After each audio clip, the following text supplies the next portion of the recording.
clear, son. You are not a true believer. You have no idea what that means. Dear Dax, you're not speaking to a man you never seen. You speaking to the God of everything. Just cause you don't understand the plan and you never know the hour and you sleeping on the power, that don't mean it's all a dream. Thinking you ready to die, so you rushing my return. Try to give him one more chance, but you rappers never learned that this life after death is a gift. Till I spit fire in the booth, ushering the truth and let it burn. So you don't wanna hear from a human, but would it make sense if I sent the mosquito? I already answered all your questions and the Bible is clear. You ain't bothered to read it and bothering me with the basics of faith. Fake you impersonating a believer, another person spitting profane language in the face of the creator. You and Lucas are some true little stiff-necked people. Again, another imprudent student, confused and accusing the principal when the truth is you confused cause you refusing to listen to the teacher. You want it black and white but you don't speak zebra. You don't see God cause you don't seek Jesus. And wanna dress like I'm in your feature, wondering if you go to hell, whole song blaspheming the team, or you must be crazy. Man, if another rapper come at me sideways like Lecrae on that KB might make me have to reach out and wreck them. I gave them the mic while they all want to test me. They on my campus raising their hand with a question, disrespecting the professor, testing my aggression, yet expecting an answer. The audacity, you got the nerve to command me up off my throne just to answer some questions that the least of my believers who read my word already know. They gonna tell me how to speak to you? If I choose to use a human to tutor you, what's it to you? When you fail in the test with these adolescent transgressions, you should feel blessed if I add a lesson, not subtracting your life off the first time, no repeating it. I gave you grace and mercy cause you needed it. And Jody, when you grabbed the gun, sweet pea, already knew you wouldn't bust. Baby boy, now you're mad cause your daddy called you bluff, and I knew not to believe in it. You spoke death on your life and I muted it. Tried to pump fake, the only one who know what the future is. Say you stepped in the booth for the truth, but the truth is what you really want is attention, plus that monetary gain that you're mentioning. And what's sad is you already had my attention. You told me your hopes and your dreams and I made it happen. Plus I gave you that hope and that talent. Could've let you drown, but I threw you in the ark. Now you on stage rapping, safe in my boat, and you living out your dream, but you wanna clap back at the captain. You just mad cause it wasn't easy. The epitome of a generation that wanna celebrate every day like their birthday. No labor pains, but you wanna skip this morning sickness. Just cake by the ocean. Don't wanna sow, but they wanna reap. They don't wanna grow, they just wanna be already. What you didn't know is that you and me in them dark times where I mold you. Dry your tears too, if I didn't you would mildew, and that would kill you. Still, I could take away the pain, get you out your feelings, but how would you know the savior without the healings? How you gonna know you up if you was never down? What's the worth of a smile if you never frown? But you rather be numb, y'all don't wanna feel. That's why these kids out here popping all these pills. Yet and still, what's darkness without the light? What would death be without the life? Better yet, what would make up sex be without a fight? When you got nothing left when I get you right. Can you hear me? Your creator fear you, that's a big joke. Talking like you want smoke till you get smoked. You got questions about the past, let me tell you about the past. Heard about the God of love, let me tell you about the wrath. Ever heard about when Pharaoh tried to flex like he tough, walked off with his firstborn son in his calf? I'm the only good thing and I never change. Try to gay rape angels, I let flames rain. Still alive where they sodomize, recognize grace till that same flame rain on your brain. Boy, put some respect on my name.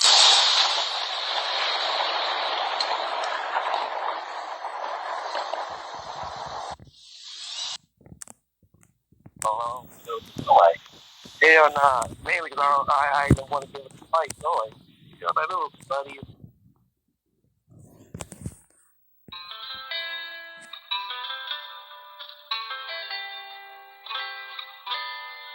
Hey, blessings, beautiful Queen Anointed. Shalom, sis. All praise to the Most High Yah. I love you, Queen. Good to see you, sis. You know how we do it, Queen.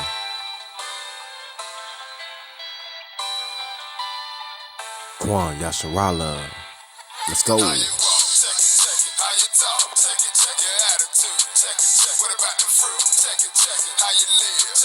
you know me, beautiful Queen Anointed. I'm chilling, I'm getting it in. Not too long, got off work, got myself comfortable. It's time to get it in, sis. You know how we do.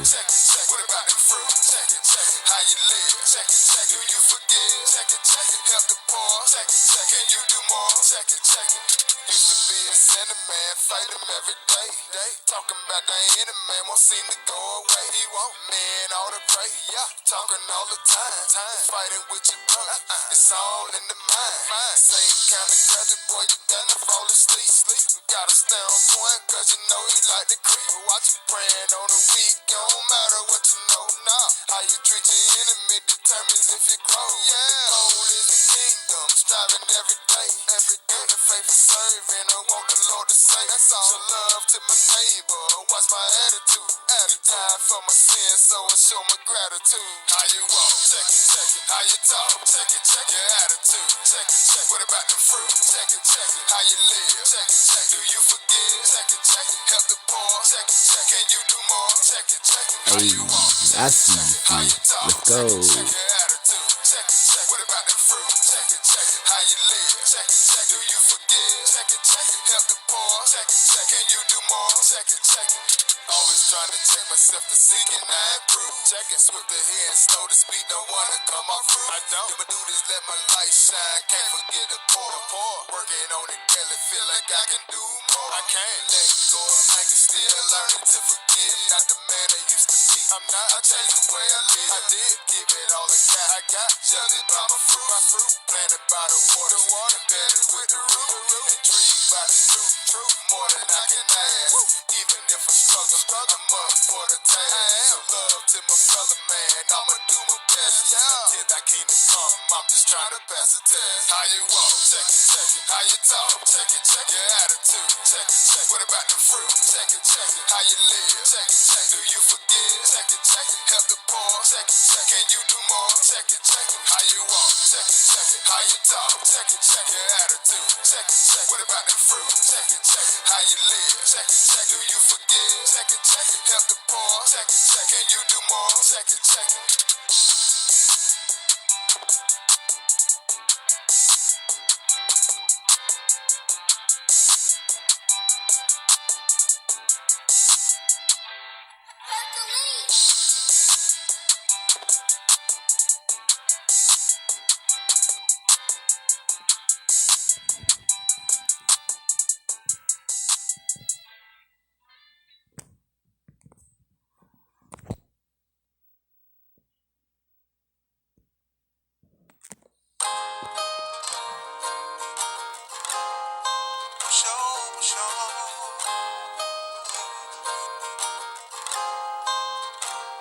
I know it can get hard, you gotta push through. Have faith in God, you gotta push through. We know it's rough, you gotta push through. When things get tough, you gotta push through. Hold on for the ride, you gotta push through. 'Cause it ain't no suicide, you gotta push through. When you be sick, you gotta push through. No such thing as quit, you gotta push through. Going through some things, life is kinda tough. Many days filled with rain, I feel the pain. Just trying to maintain to keep myself together. Thoughts are blowing out my brain, it's a damn shame. I'm used to being up, but now I'm down. And I'm looking for my friends, no one around. Now what am I supposed to do? I got some mouth to feed, plus the baby need a pair of shoes. The telephone disconnected, I had a car, but I messed around and wrecked it. I tell you when it rains it pours, so I'm on my knees, praying that you hear me, Lord. Hard, you gotta push through. Have faith in God, you gotta push through. We know it's rough, you gotta push through. When things get tough, you gotta push through. Hold on for the ride, you gotta push through. 'Cause it ain't no suicide, you gotta push through. Maybe be sick, you gotta push through. No such thing as quit, you gotta push through. Remember like it's yesterday. Looking at my seat, was wondering why she fading away. See, all I did was cry, 'cause at the moment I had to swallow all my pride. My hands was tied. We need to know what's going on. But firstborn, Lord, I'm just asking not to take her home. It's more than just another song. Diagnosis type 1. Prepare 'cause the battle long. It's what the nurse told me, but she don't know. But faith in the one and only. The most I never leave us lonely. Even though it's hard, still waiting for Can it. get hard, you gotta push through. Have faith in God, you gotta push through. We know it's rough, you gotta push through. When things get tough, you gotta push through. Hold on for the ride, you gotta push through. 'Cause it ain't no suicide, you gotta push through. Maybe be sick, you gotta push through. No such thing as quit, you gotta push through. You gotta push through. Hold on for the ride, you gotta push through. You gotta push through. Just hold on. You gotta push through. Hold on. And be strong, Lord.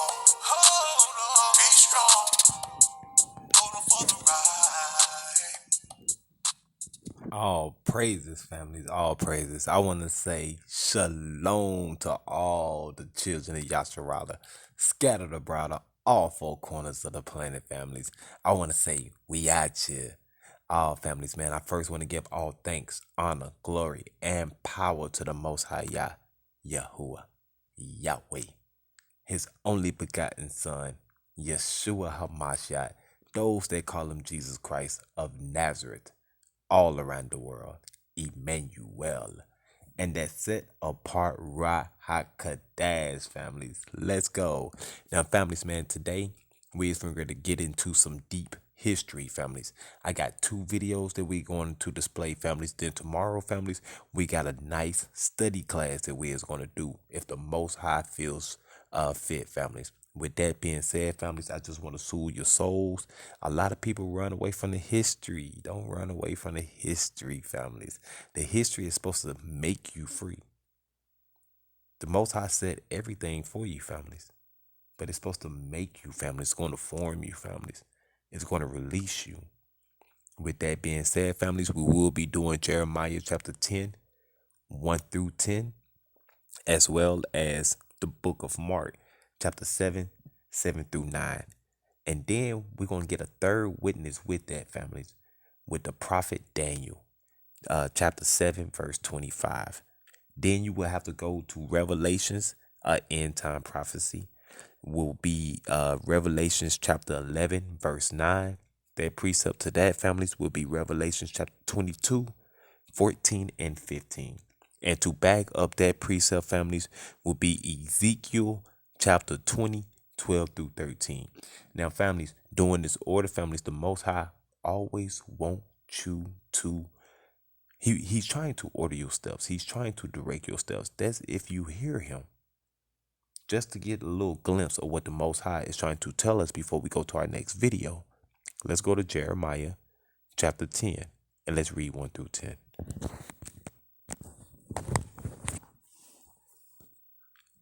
At the end of the day, if you run from this, that's you running from your salvation. Can't nobody stop you. Can't nobody force you. No, none of that. It is what it is. So, families, when you read these certain things, you got to take heed to it, families. That's why he said that he's going to come with a double-edged sword, families. That double-edged sword, it's going to cut somebody. Either it's going to cut the wicked or it's going to cut somebody that think they are super righteous. And you think that you are so righteous that you think that you have the authority to judge your brothers and your sisters out here. Which the Most High never permitted that, families. He wanted you to use discernment. Best believe that. But families, he never told you to abuse nothing. That's why Yeshua never came down and judged, families. He clearly tell you he judged no man. The people read over them type of scriptures. But families, we're going to show you how the Most High don't play nobody games. He can give a cake because you his child. I'm just your brother. I can't tell you. I just tell you what daddy. So I'm kind of like Joshua. You know what I'm saying? No, you know what? Nah, I'm like Joseph. I'm a snitch. You know, because I'm just going to tell you what Pops told you. And if you didn't say, if you didn't say nothing, I'm like, hey, Pops, I told him, Pops. I told him. But people look like that. They were like, man, that brother just say he a snitch. Nah, families. I'm a snitch for the Most High. For the Most High. I don't go out here. Come on now, families. When it come down in these streets, it is what it is. But families, man, when it come down to the Most High Yah, families, the Most High Yah says confess all things. People, man, they forget that type of stuff. How are you supposed to repent, families, if you're not going to repent for everything? That you doing a watered down repent that don't make no type of sense. You have repenting. Who does that? That's a lot of people who truly ain't converted over, family. That's who does that. Jeremiah chapter 10, 1 through 10. Hear ye from your father. This is your father that's talking to you, not me, not your brother. This your daddy that's talking to you. And he used a prophet that came way before Christ, families, to sit here and tell you the exact same thing that we telling you right now. Let's go, big bro Jeremiah. Hear ye the word which Yahuwah spaketh unto you, O house of Yasharallah. Thus said Yahuwah, Learn not the way of the heathen, and be not dismayed at the signs of heaven, for the heathen are dismayed at them. For the custom of the people are vain. For one cutteth a tree out of the forest, the work of the hands of a workman with an axe. They deck it with silver and gold, Salaki, and fasten it with nails and with hammers, that it may move not. They are upright as a palm tree, but speak not. They must needs be born, because they cannot go. Be not afraid of them, for they cannot do evil, neither also is it in them to do good. Now, the most Yahya is letting us know, families, that whenever you start doing traditions of man, he's telling you this is part of your nature, man. Families, look what he sat there and says. He sat there and says, they are upright as a palm tree, but speak not what you don't speak. They must needs be born. Your needs, you was born of these type of needs, families. This was brought into you. You was raised like that. But check this out. They cannot go. It's hard to let it go. It's hard, especially if you've been doing it all your whole life. Your kids is doing it. Your kids done had kids and they are doing it. You are seeing your generation continue to pass on this certain custom that was never part of your culture. Watch this. He's telling you, be not afraid. What are you not going to be afraid of? To let go. Be not afraid of them, for they cannot do evil. Neither also is it in them to do good. So when you continue to turn back, families, when you continue to look back and you look at these traditions that you used to do, and you know that it's hard to let go, families. Families, the Most High is telling you that it seems like that there's no good in you. Because when I'm trying to tell you to turn back from these things, you still want to turn your head around and look at all the things that other people is doing. Watch this. For as much as there is none like unto thee, O Most High, thou art great, and thy name is great in his might. Who would not fear thee, O King of nations? He is putting this with a question mark. Who would not fear him? Fear who? Yah. Who not going to fear him in this hour? There's a lot of people that don't fear the Most High in this hour, but they say they do. They speak it out their lips, families. But if you truly speak it, there's going to be certain scriptures that the Most High going to show you. He's going to want to let you, he's trying to let you know you're going to make a choice. You will have to make a choice. Watch this. For to thee do it appertain, for as much as among all the wise men of the nations, and in all their kingdoms, there is none like unto thee. But they are altogether brutish and foolish. They stock is a doctrine of vanities. He's sitting there saying, families, that everything that you be putting in your stocking on this special event, he said they full of vanities. When you putting like candy cane and candy and pictures and all this good stuff, families, on a holiday that we sitting there saying, a lot of people sit there and say, well, you know they got Christ's birth in the Bible. But families, did it tell you that it was in winter? Families, in the wintertime, everything dies in the wintertime, families. Man, we is talking about a father of the living. Everything that springs up happens in the spring, families. Everything that shows life happens in the spring, families. Show you that you can nurture and reproduce and grow in the springtime, families. But the winter, it dies, man. It dies. And then they sat there and told you that this is the birthday of Yo Hamashiach. Watch this. Silver spread into plates is brought from Tarshish. That Tarshish is a key word that we need to look up. And we is going to get some information on that word right there. Watch this. And gold from Apaz, the work of the workman and of the hands of the founder. Who was that founder? We already know who that founder was. Oh, yeah. Blue and purple is their clothing. They are all the work of cunning men. Who loves to wear blue and purple?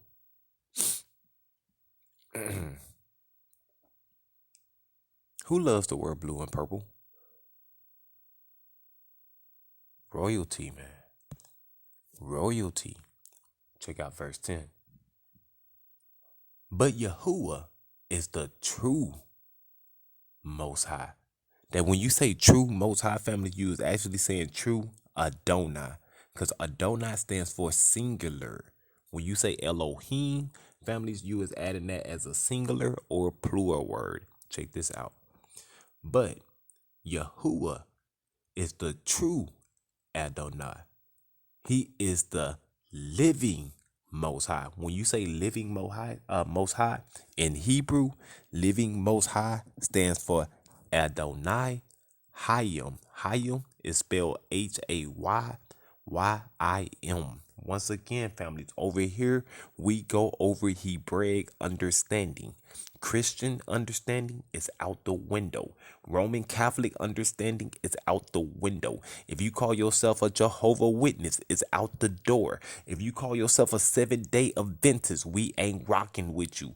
If you, whatever it is, families, whatever it is, we don't do all that one religion stuff. We all can come up under one umbrella tree, like the Pope is doing right now, coming up with this religious Sunday law, where it doesn't matter what God you serve, you can come over here. Yeah, it done got real. Oh, I guess I didn't know that. What was this? Last week that I just found out myself.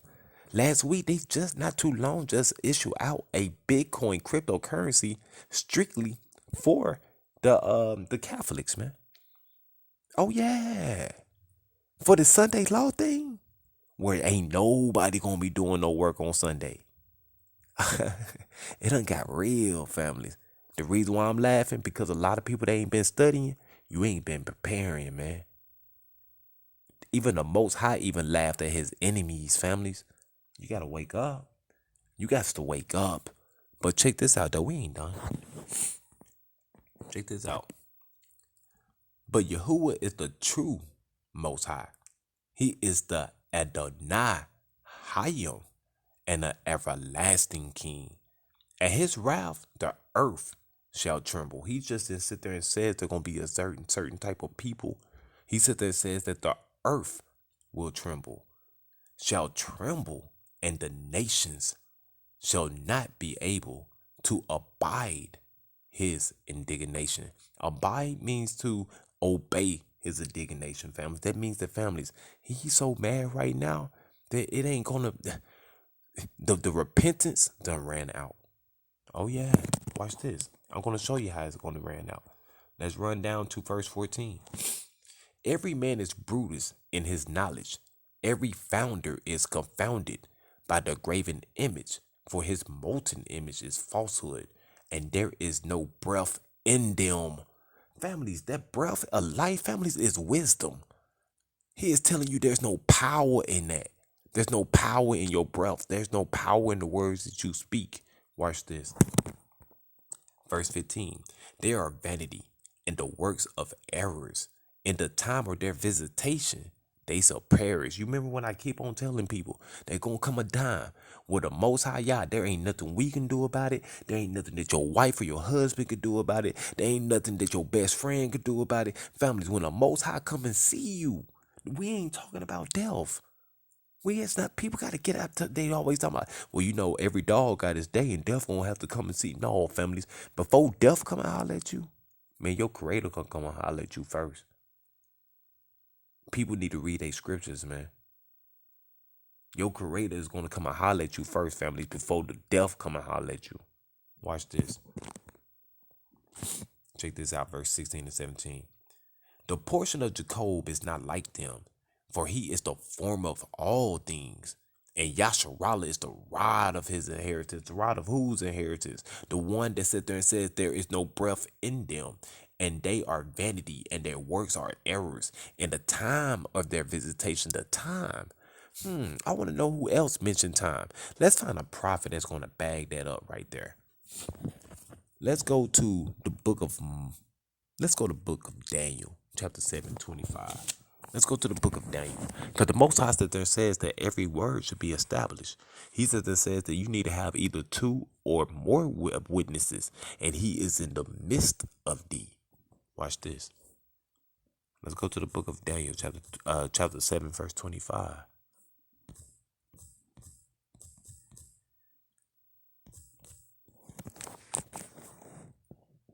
He always dealing with structure, my family. He always dealing with rulership. He always dealing with order. We is talking about a creator of war, straight war, and punishment, judgment. He loves judgment. It pleases him. 7:25. People like, man, Mo said there says that the creator loves to read your scriptures, man. I can give you a precept to it right now that show you that he loves judgment. But people don't like the book of Psalms. They don't like what King David says. The greatest king of all, the greatest king of most kings of his time before Yeshua came and stepped on the scene. Check this out. And he shall speak great words against the Most High. Who shall speak great words against the Most High? The Pope. And shall wear out the saints of the Most High. How he's going to wear them out? Families, by putting these religious laws, putting this cryptocurrency, making sinners saying that we all need to unify. We got to show this one religion love. You come over here, you praise your own God. Yeah, you can still do your Christmas. You can still do your Easter. Oh yeah, I forgot. Even if you don't even do Christmas or you don't do Easter, you think that the laws are done away with. You can still come over here and ride with us too, because you don't believe in keeping no laws, statutes, and commandments. Watch this. And he shall speak great words against the Most High, and shall wear out the saints of the Most High, and think to change times and laws. Why would Daniel sit there and tell you this, my brothers and sisters? What was he trying to tell you? Because he was trying to tell you a prophecy that was going to happen in Revelations. And we're going to bag that prophecy up. We surely is. Because people is not teaching you right. No, they're not. Now, families, we as going to go to Mark to back up what Jeremiah said in chapter 10. We have to. Because the Most High said there and says that 2 or 3 of my witnesses, I am in the midst of thee. Families, we always thinking that when it's 2, 3 or more of us. Families, he said, yeah. But families, we have to have the prophets to back up what we speak. That's why he said there and says that every word may be established. Let us finish. Check this out. And he shall speak great words against the Most High. Who gonna speak great words at that point in time? The Pope. And he shall wear out the saints of the Most High. Who's gonna wear out this the saints of the Most High? Those that keep the laws, statutes, and commandments of the Father, and think to change times and laws, and they shall be given into his hand until a time and times and dividing of times. Let's go to Revelations chapter 22 and 14 to back that up. Hey, blessed beautiful Queen Anointed. How you doing, sis? All praises. I just got to do this, family, because a lot of people are trying to get into this Christmas spirit. And families, that is not of the Most High. It surely is not. And if you read your scriptures like you say you is, families, you know good and heck and well they ain't of the Most High. But if you haven't saw that, then we gonna let you see it right now. You ain't got nothing to worry about. That's because I love you. It's just because I love you. Revelation chapter 22, 14 and 15. Oh, don't worry, families. This lesson is going to be short because we got a video to go to, family. We got to get our study on. I just got to study to show myself approved. I got to speak these words out of my mouth. That way that every word that come out my mouth, I'm accountable for. So families, when my Father, Most High Yah, record everything and he write all the stuff that I did, at least he can sit here and say that at least my son went to the prophets and he tried to tell the lost sheep. He might didn't know all the mysteries, but he tried. That's one thing I can sit there and say about myself, families. I might not be the best interpreter when it comes down to these scriptures, because it sits there and says in Genesis, I think it's chapter 40, where he sits there and says that he's the interpreter of your dreams and your visions. So I don't even have that type of power or authority. I know I try to remember certain scriptures. One thing I don't do is I don't add and I don't take away. That's one thing I don't do. Families, I try to give you all the precepts that you need because I deal with precepts. That's what I do. I don't read you chapter for chapter. No, none of that. No. I do what the prophets did. That's what I do. I'm trying to claim my banner. I'm trying to claim my star. And families, the only way for me to do that is to follow my ancestors. Is to follow my big brothers. Your big brothers. And that's the prophets. Let's go, man. Revelation chapter 22. That is the precept to Daniel chapter 7 and 25.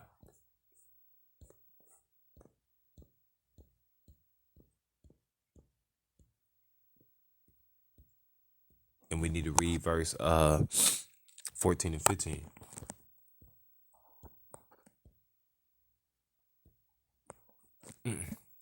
Bless are they that do his commandments, that they may have the right of the tree of what?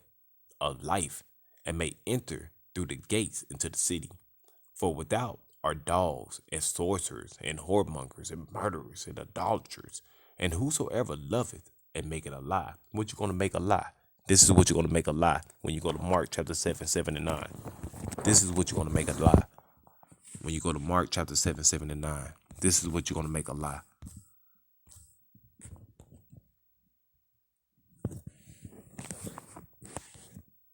Check this out, my brothers and sisters.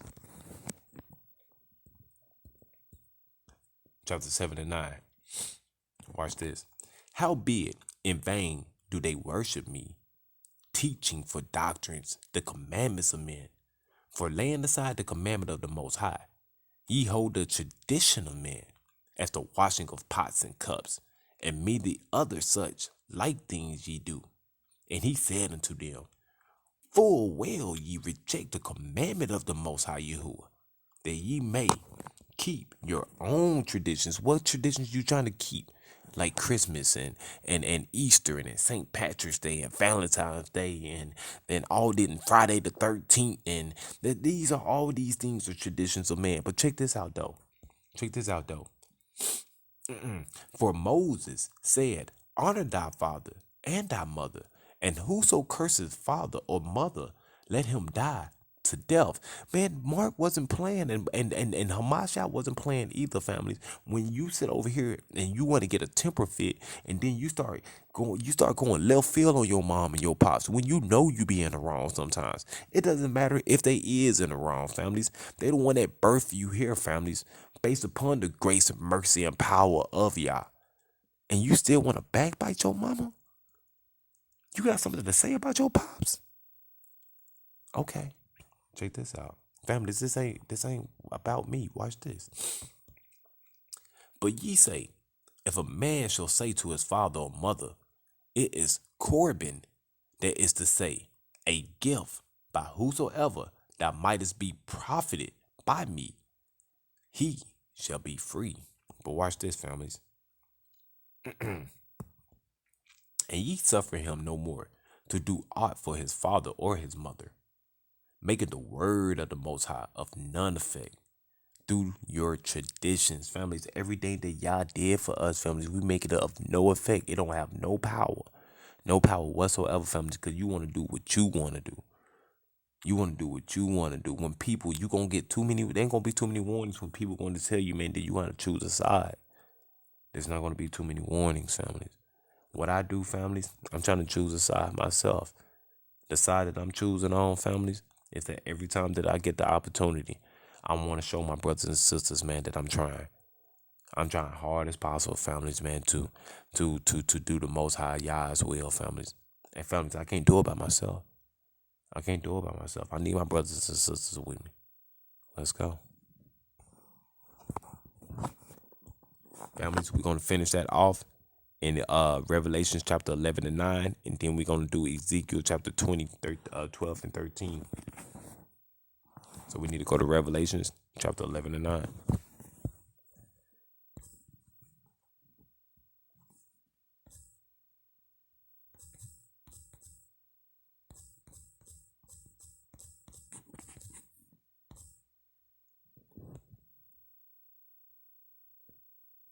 Revelation chapter 11 and 9.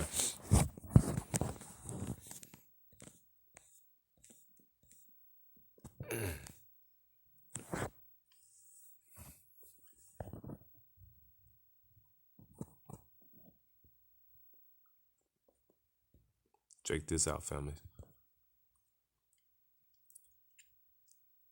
And they of the people and kindreds and tongues and nations shall see their dead bodies 3 days and a half, and shall not suffer their dead bodies to be put in graves. Check out verse 10. And they shall dwell upon the earth, shall rejoice over them, and make merry, and shall send what? Gifts to what, families? One another. This is the precept to that, families, in Jeremiah chapter 10. Letting you know that what you be doing on Christmas, families, when you go send gifts, families, or when the Pope end up sending that order for them to come and prosecute the two witnesses, which the two witnesses is the house of Israel and the house of Judah.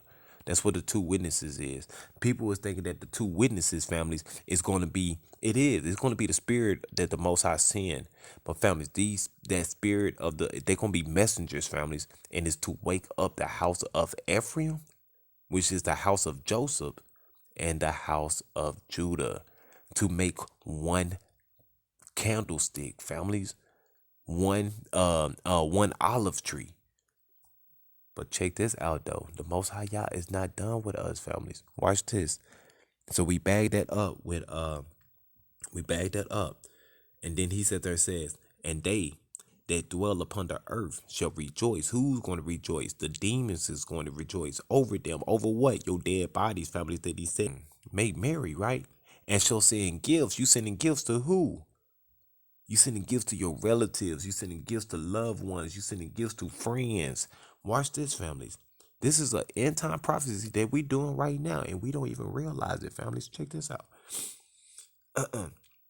And they shall send gifts one to another, because these two prophets tormented them that dwelt on the earth. How did these two prophets torment them that dwelt on the earth? When we took you to Jeremiah chapter 10 and told you, man, that you're going to go cut a tree out the forest. You're going to go deck it with silver and gold. You're going to go fasten it down with nails so it wouldn't move. We took you to Mark chapter 7 and 9, where it sat there and says, families, that all your works are in error and they are vanity. You stock your works with vanity things, families. Stockings. It says stockings. That stockings, families, is what you put on your chimney. That chimney represents the fire. People need to wake up and read your scriptures. Okay, families. Now we need to bag that up to another prophet, families, because the Most High said there says, when you have 2 or 3 of my witnesses, I am in the midst of thee. So we need to back it up with another prophet. That would be Ezekiel chapter 20, verse 12 and 13. Ezekiel chapter 20, verse 12 and 13. Then we got to go to our lesson, families.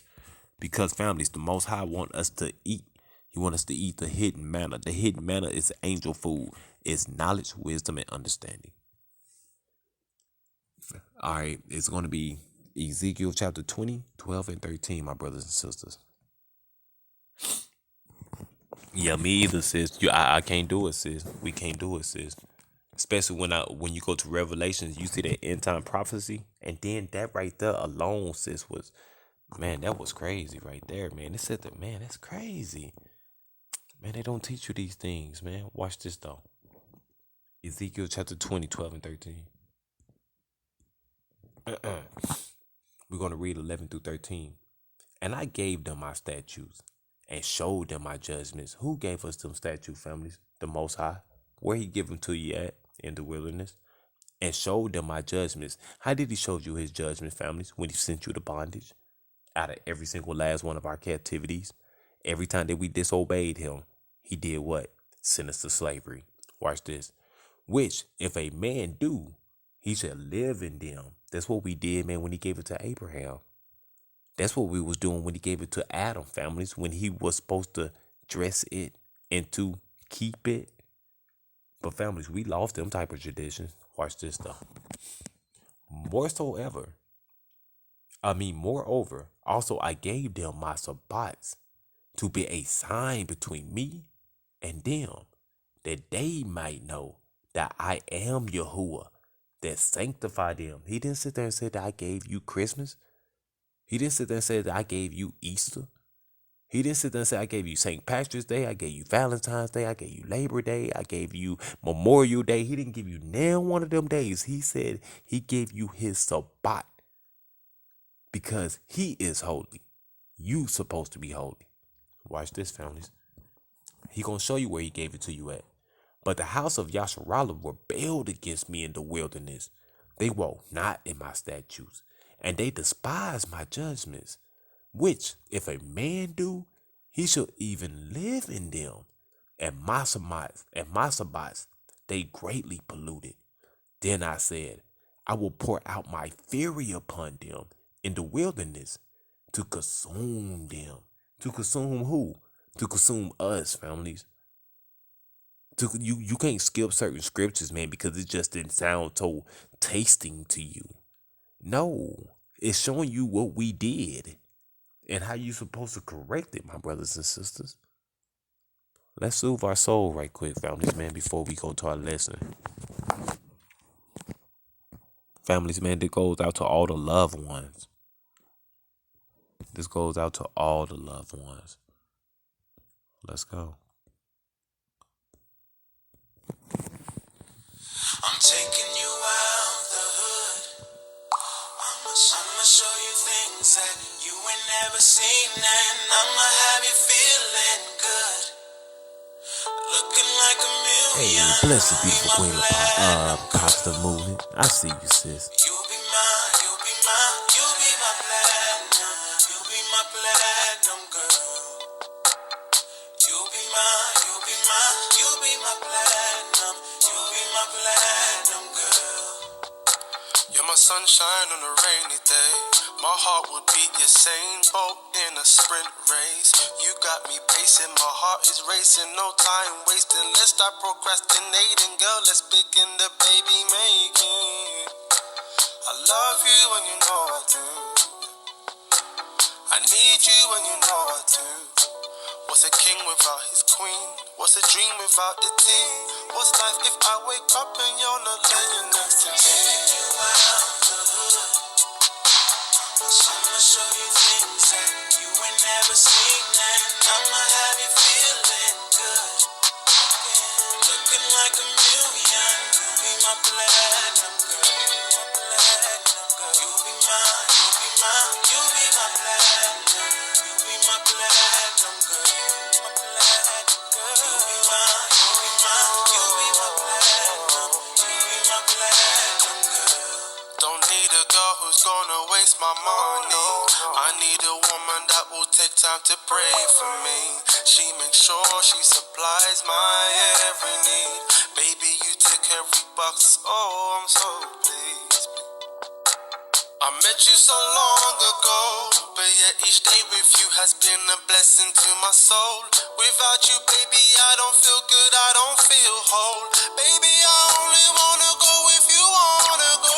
Taking you out the hood. I'ma show you things that you ain't never seen, and I'ma have you feeling good. You gon' looking like a million. You be my platinum girl. You be mine, you be mine, you be my platinum. You be my platinum girl. Just a diamond. You be mine, you be mine, you be my platinum. You be my platinum. Okay, let's go, let's go, let's go. Trinidad and Tobago, it's a big wide world out there. Give me your hand, have no fear. Let's jump on the plane, fly through the air. Then tomorrow we'll be at the beach. Dipping our toes in the blue Caribbean Sea. Drinking cocktails while the sun sets beautifully. Candlelit dinners for two, just me and my baby. Taking you out, Go, family. taking you out. Hey. I'ma show you things that you ain't never seen. And I'ma have you feeling, I'ma have you feeling. Looking like a million, you be my platinum girl. You be my platinum girl. You be my platinum. You be my platinum. Hey yeah, baby yeah. You be my, you be my platinum. You be my platinum. Taking you out. Hey. Let's go. I'ma show you things that you ain't never seen. And I'ma have you feeling. Looking like a million. You be my platinum. You be mine. You be mine. You be my platinum. You be my platinum. You be mine. You be my platinum. You be my platinum, girl. You make me wanna dance to some calypso. Wind up our bodies, we a drop it low. Ticky ticky tock, ticky ticky toe. Spin pon your head, drop on your toes. I wanna say more, but I can't say no more to you. Could my mom and grandma might be listening to this tune. But one thing I gotta say, gotta give the most I praise for blessing me with your beautiful pretty face. Cause you're my sugar dumpling. Pretty little slim trim trim ting. Now you make my bells, then my ring a ding ding. Now you make my bells, then my ring a ding ding. Cause you're my sugar dumpling. Pretty little slim trim trim ting. Now you make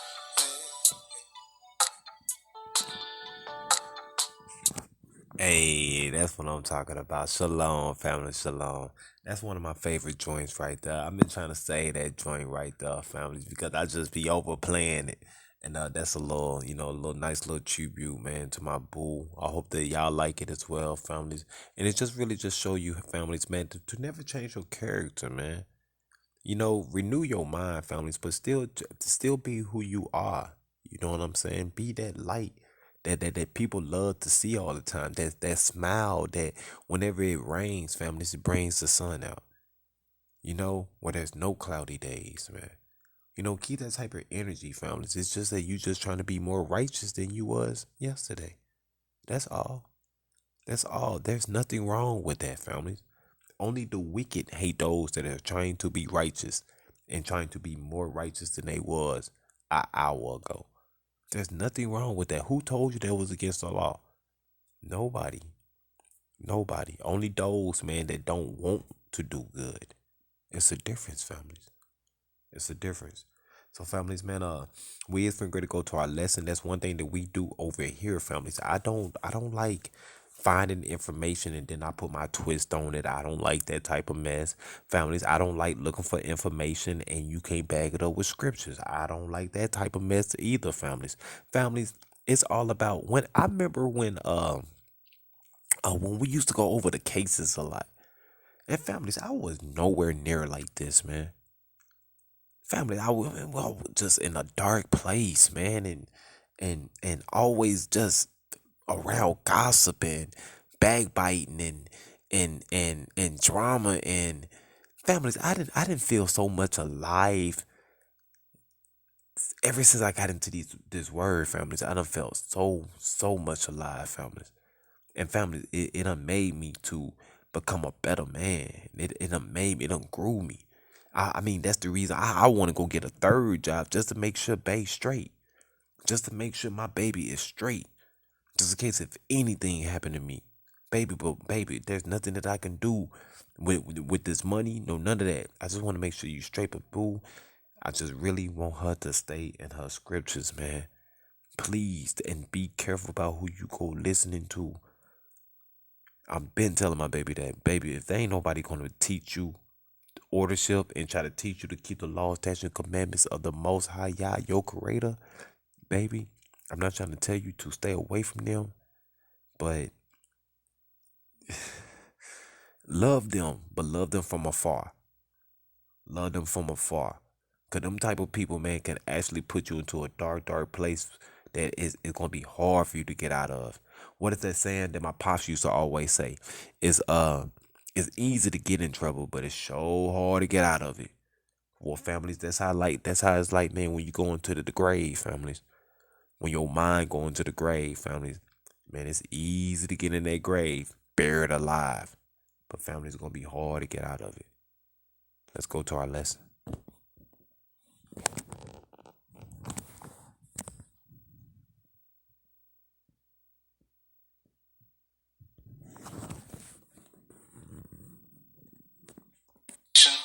They agreed to a set of covenant laws at Mount Sinai as part of a special contract with Yah.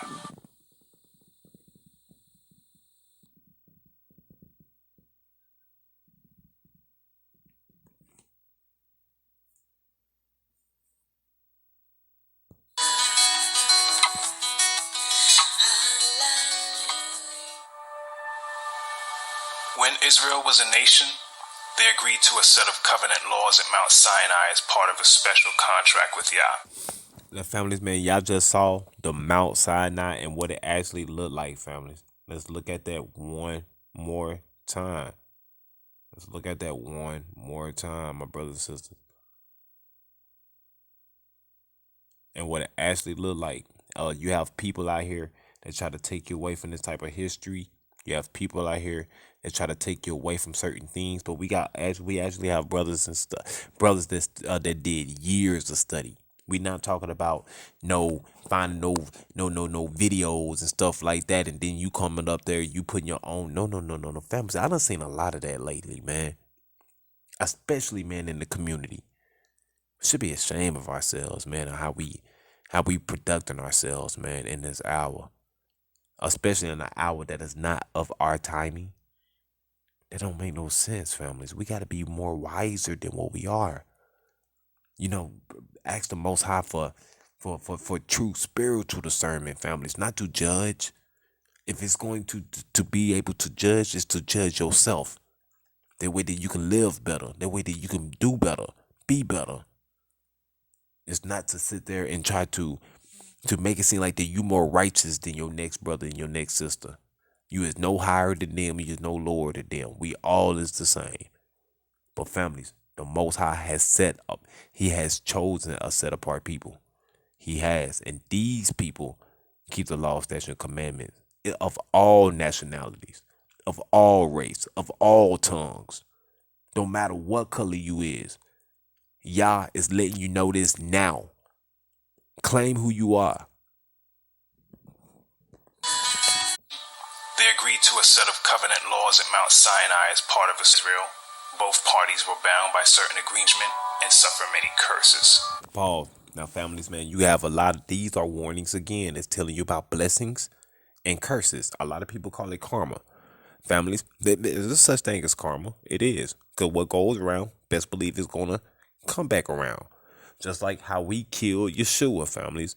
And families, for us killing the Most High only begotten Son, our big brother, guess what the Most High did for us for doing that? Payback. You done killed my son? I'm finna put you into slavery.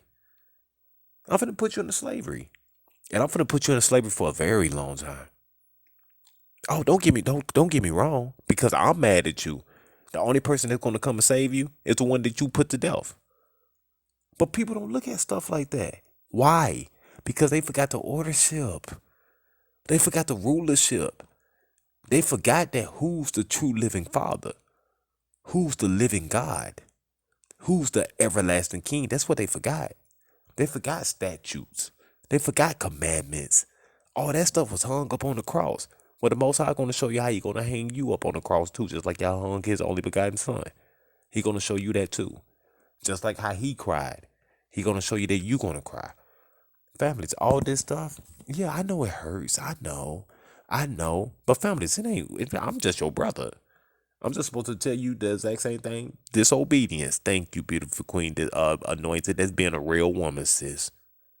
How you got grown people out here that get emotional, families, based upon certain things that most people say. And families, it's written in your Bible. It's written. It's written in your Bible. Hey, you want to hear all this love stuff? You want me to tell you a person that's spreading love a lot right now? The Pope. He sure is. He's spreading a lot of love. Man, he's spreading so much love, families, that you can be any abomination of the Most High right now, and you can come and go worship for him. That's the type of love he's spreading. That universal love, families. I remember I used to sit there and say that a lot. Man, our love is universal, which it is. But families, the way that I've been reading these scriptures, families, that because I didn't know that if you love, for you to love the Most High, you have to keep His commandments. Didn't nobody teach me that. That's why I was going around sitting there saying, "Oh man, our love is universal." I was saying that a lot, families, because I liked that little slogan. I liked that motto. That because I didn't know my scriptures. And you don't see me say that at all no more. No, don't get me wrong. I love my neighbors. Don't get me wrong. I love my brothers. I love you all. But families, if you ain't keeping no laws, statutes, and commandments, well then who laws, statutes, and commandments are you keeping? I'm trying to tell you. They either got to be good or they got to be bad. Let's go. Sadly, our ancestors chose the latter, and following that fateful decision, the nation of Israel was thereafter thrust into a series of events that eventually resulted in a time of trouble and punishment whose ill effects are still felt to this very day. $890. That's the goodbye. $890. Before long, ancient Israel experienced a civil war and eventually split into two kingdoms, with the tribe of Judah leading a two-tribe kingdom to the south and 10 tribes forming a kingdom to the north. After a period of self-rule, the independence of the northern kingdom was threatened by the Assyrians. We get that account in the book of 2 Kings. Hoshea, son of Elah, began to rule over Israel in the 12th year of King Ahaz's reign in Judah. He reigned in Samaria 9 years. He did what was evil in Yah's sight, but not to the same extent as the kings of Israel who ruled before him. King Shalmaneser of Assyria attacked King Hoshea, so Hoshea was forced to pay heavy tribute to Assyria. But Hoshea stopped paying the annual tribute and conspired against the king of Assyria by asking King So of Egypt to help him shake free of Assyria's power. When the king of Assyria discovered his treachery, he seized Hoshea and put him in prison. Then the king of Assyria invaded the entire land, and for 3 years he besieged the city of Samaria. Finally, in the 9th year of King Hoshea's reign, Samaria fell, and the people of Israel were exiled to Assyria. They were settled in colonies in Halah, along the banks of the Habor River in Gozan, and in the cities of the Medes. This disaster came upon the people of Israel because they worshipped other deities. They sinned against Yah the Elohim, who had brought them safely out of Egypt and had rescued them from the power of Pharaoh, the king of Egypt. They had followed the practices of the pagan nations Yah had driven from the land ahead of them, as well as the practices the kings of Israel had introduced. This gives us a good picture of why the northern kingdom was punished by being exiled to Assyria. But later, Judah, which was the only kingdom left, also ended up doing that which was not right in the sight of Yah. 2 Kings chapter 24 informs us that the last independent king of Judah, Jehoiakim, reigned for 8 years, practicing evil before Yah unleashed the forces of Babylon on the kingdom of Judah, which ended in that nation being led away captive as well. 70 long years of captivity was experienced in Babylon, and the ancient Israelites witnessed the fall of that empire and the rise of the next. After the 70 years had expired, the new Persian king, Cyrus the Great, allowed the people of Judah to return to their homeland and rebuild. This event was recorded in the scriptures. In the first year of King Cyrus of Persia, Yah fulfilled the prophecy he had given through Jeremiah. He stirred the heart of Cyrus to put his proclamation in writing and to send it throughout his kingdom. This is what King Cyrus of Persia says: Yah, the Elohim of heaven, has given me all the kingdoms of the earth. He has appointed me to build him a temple in Jerusalem, which is in Judah. Now, families, Man, I first, man, want to apologize, man, to this one brother. I think his name was Shazak. And families, man, he was trying to tell me about King Cyrus. He was trying to sit there and say, man, that King Cyrus, man, was known to do some things, man, for the Most High Yah. And that if anybody got in his way, the Most High, because he was trying to tell the rest of the Jews, man, that you need to get out of my way because the Most High has appointed me to build a temple for him and stuff like that. And families, I didn't take heed because I thought he was a scoffer. I thought he was, but the brother was literally actually was trying to help me out, man. He really was. Because I haven't got deep into Esdras like that. You know, I done read like first Esdras. I done did a couple studies in second Esdras. But we really been working on the Maccabees. And that's what most of my studies been based upon for the last, you know, for almost good 2 months now. You know, the book of Maccabees and first Esdras and stuff. And the book of Tobit. And so we really hasn't been hitting second Esdras like that. And then when I thought that brother was a scoffer, he really wasn't, families. That brother was trying to enlighten my mind. He was trying to give me some history that I didn't know about. And I want to apologize. Hey, blessings, beautiful Queen Jacqueline. Beautiful Queen Jacqueline was even there that day.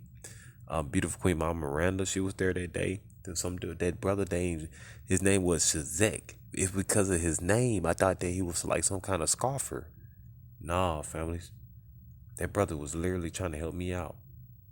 He was literally trying to help me out. Let's go, man. Father, Yah, please. I want to repent for that. I want to say that I'm sorry. I didn't know. Any of you who are his people may go to Jerusalem in Judah to rebuild this temple of Yah, the Elohim of Israel, who lives in Jerusalem. And may your Elohim be with you. Wherever this Hebrew remnant is found, let their neighbors contribute toward their expenses by giving them silver and gold, supplies for the journey, and livestock, as well as a voluntary offering for the temple of Elohim in Jerusalem. That second temple was indeed rebuilt, and it existed until the time of Yeshua, who prophesied its ultimate destruction. Sadly, many of the people of Judah rejected Yeshua, as they failed to understand the many prophecies and types that pointed to him, such as those found in Exodus 12, verse 5, Zechariah 13, verse 6, Genesis 49, verse 10, Isaiah 7, verse 14, Micah 5, verse 2, and so many others.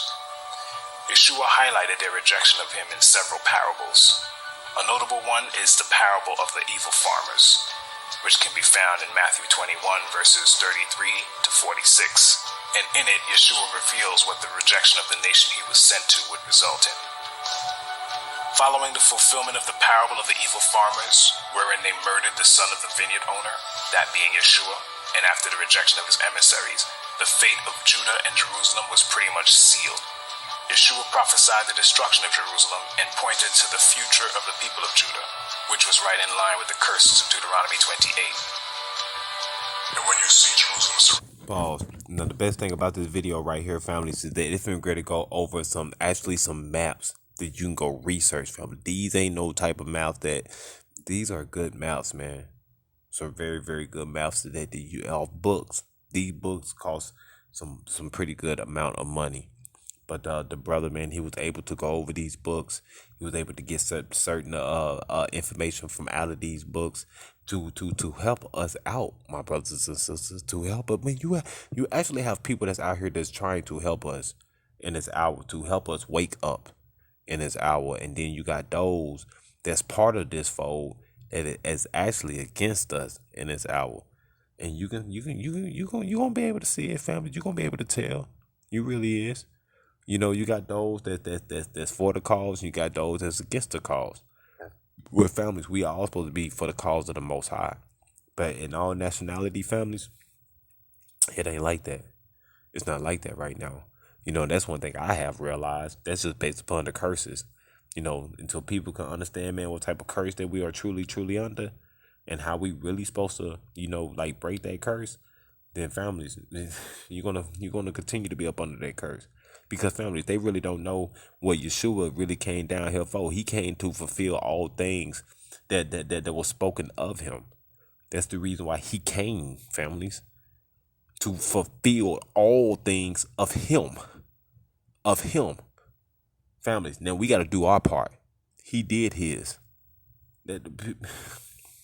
Families, we got to wake up, man. I'm being serious, man. Like, you got to put that work in, families, because there's going to be one day, families, that you're not going to be able to go to your job. You're not going to have access to get in. You got to have some certain type of clearance to get in, families. For real. Families, man, if your man or your woman, man, ain't spiritually, for number one, if they ain't spiritually strong, that's being unequally yoked. That's for number one. One trying to be holy, the other one ain't holy. It ain't gonna work. It ain't gonna work. Hey, Banana Court, man. All praises to the Most High. My first time ever seeing you, but I want to say that may the Most High Yah always hold you, guide you, bless you, keep you, and protect you and your whole family. Kwam Yasharala. Man, I want to say we out here.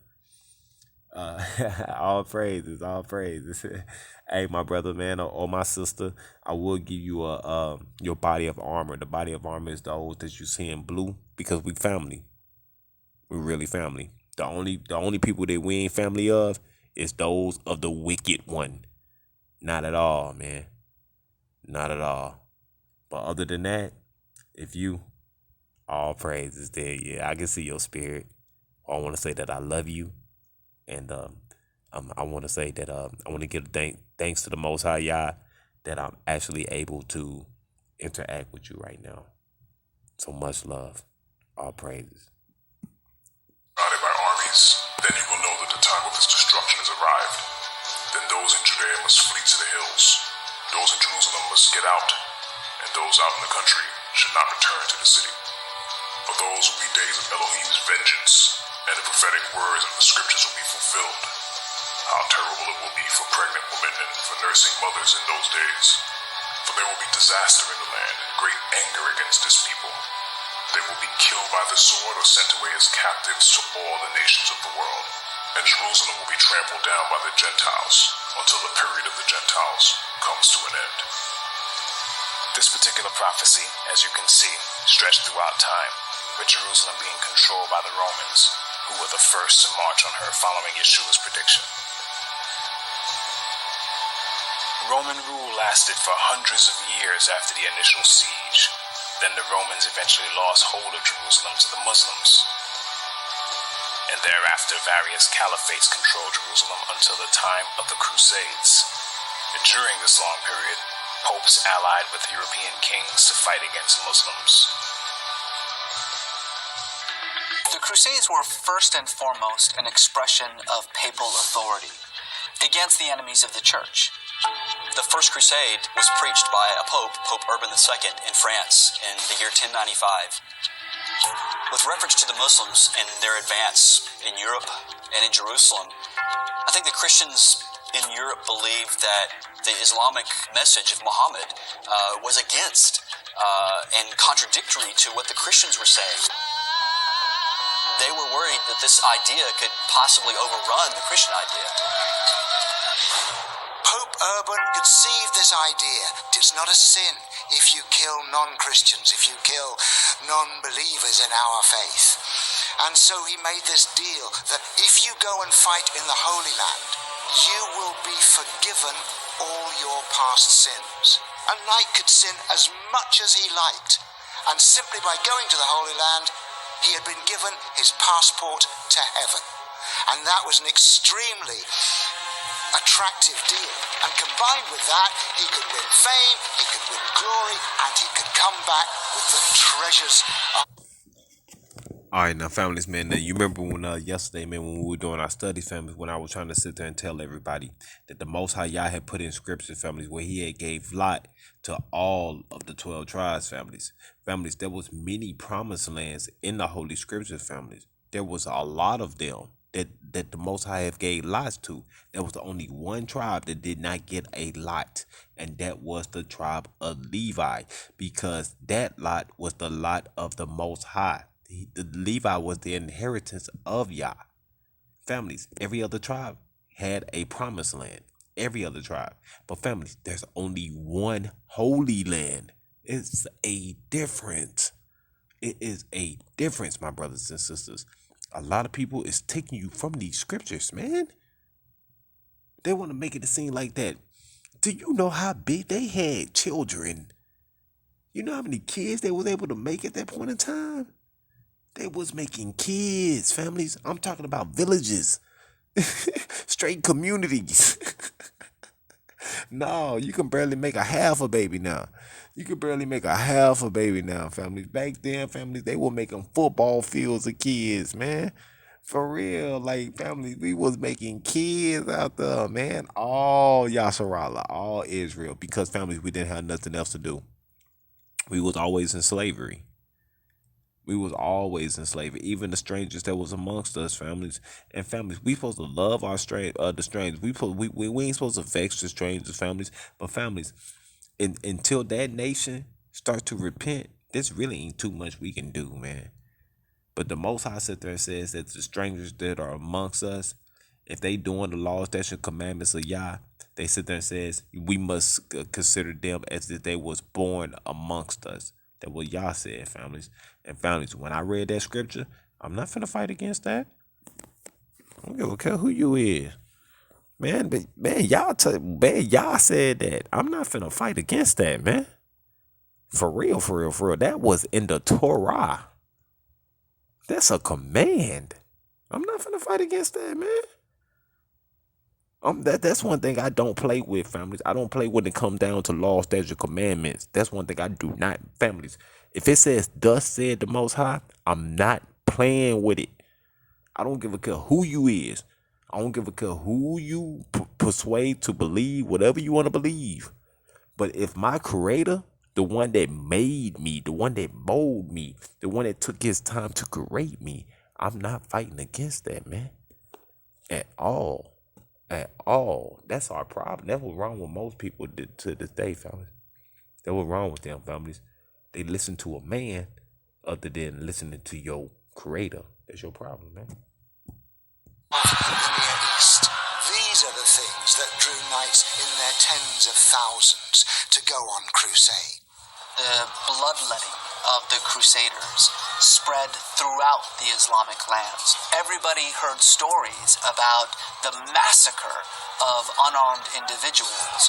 It created this intense rage amongst Muslims.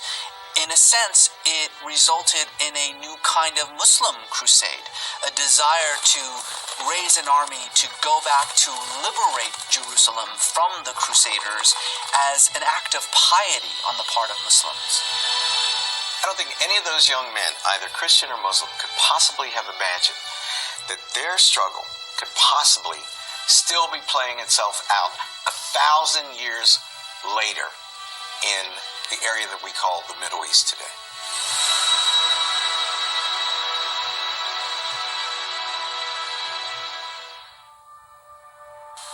Following the Crusades, control of Jerusalem went from Mongol warriors to Egyptian Mamelukes to the Ottoman Empire, who surrendered Jerusalem to the British on December 9th, 1917. That event led to the modern-day circumstance, which allowed for the establishment of an Israeli state, which is currently occupied by Gentile posers pretending to be the people of Israel, as stated in Revelation chapter 2, verse 9, and chapter 3, verse 9. As prophesied by Yeshua, Jerusalem would be trampled down by the Gentiles until the period of the Gentiles comes to an end. That means the Gentiles would be in Jerusalem, trampling it down till the very last day when Yeshua comes. In other words, the people in that land calling themselves Israel are really Gentiles. But let one of them tell you himself. In his book, The 13th Tribe, Arthur Kessler, himself a so-called Jew, writes in the very first chapter, about the time when Charlemagne was crowned Emperor of the West, the eastern confines of Europe between the Caucasus and the Volga were ruled by a Jewish state known as the Khazar Empire. At the peak of its power, from the 7th to the 10th centuries AD, it played a significant part in shaping the destinies of medieval and consequently of modern Europe. The country of the Khazars, a people of Turkish stock, occupied a strategic key position at the vital gateway between the Black Sea and the Caspian, where the great eastern powers of the period confronted each other. It acted as a buffer protecting Byzantium against invasions by the lusty barbarian tribesmen of the northern steppes. But equally, or even more important, both from the point of view of Byzantine diplomacy and of European history, is the fact that the Khazar armies effectively blocked the Arab avalanche in its most devastating early stages, and thus prevented the Muslim conquest of Eastern Europe. It is perhaps not surprising, given these circumstances, that in 732, after a resounding Khazar victory over the Arabs, the future Emperor Constantine V married a Khazar princess. In due time, their son became the Emperor Leo IV, known as Leo the Khazar. Ironically, the last battle in the war, AD 737, ended in a Khazar defeat. But by that time, the impetus of the Muslim holy war was spent. The caliphate was rocked by internal dissensions, and the Arab invaders retraced their steps across the Caucasus without having gained a permanent foothold in the north, whereas the Khazars became more powerful than they had previously been. A few years later, probably AD 740, the king, his court, and a military ruling class embraced the Jewish faith, and Judaism became the state religion of the Khazars. No doubt their contemporaries were as astonished by this decision as modern scholars were when they came across the evidence in the Arab, Byzantine, Russian, and Hebrew sources. What is in dispute is the fate of the Jewish Khazars after the destruction of their empire in the 12th or 13th century. On this problem, sources are scant, but various late medieval Khazar settlements are mentioned in the Crimea, in the Ukraine, in Hungary, Poland, and Lithuania. The general picture that emerges from these fragmentary pieces of information is that of a migration of Khazar tribes and communities into those regions of Eastern Europe, mainly Russia and Poland, where, at the dawn of the modern age, the greatest concentrations of Jews were found. This has led several historians to conjecture that a substantial part, and perhaps the majority of Eastern Jews, and hence of world Jewry, might be of Khazar and not of Semitic origin. The large majority of surviving Jews in the world is of Eastern European, and thus perhaps mainly of Khazar, origin. If so, this would mean that their ancestors came not from the Jordan, but from the Volga, not from Canaan, but from the Caucasus, once believed to be the cradle of the Aryan race, and that genetically they are more closely related to the Hun, Uyghur, and Magyar tribes than to the seed of Abraham, Isaac, and Jacob.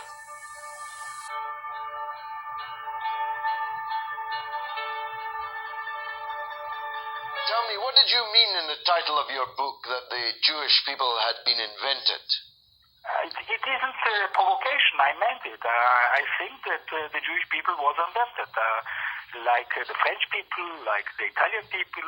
You see, to build nations in the modern times, historians started to build to the past peoples. Between these peoples, I think that in the second half of the 19th century, the Jewish people was invented. Shlomo Sand, an Israeli emeritus professor of history at Tel Aviv University, wrote a book called The Invention of the Jewish People, in which he agrees with a lot of what Arthur Kessler brought forth concerning the Khazarian origins of the so-called Jews. Shlomo Sand, who is himself a so-called Jew, points out that the ancestry of most contemporary Jews stems mainly from outside the land of Israel, and they are descended from converts, and that mass conversions to Judaism occurred among the Khazars in the Caucasus, Berber tribes in North Africa, and in the Himyarite kingdom of the Arabian Peninsula. Yeshua said that a certain people would say that they are Jews but are not, and those people are the Khazars and their descendants who are among us today. And the fact that many sources can be found among these people which proclaim their true origins is astounding.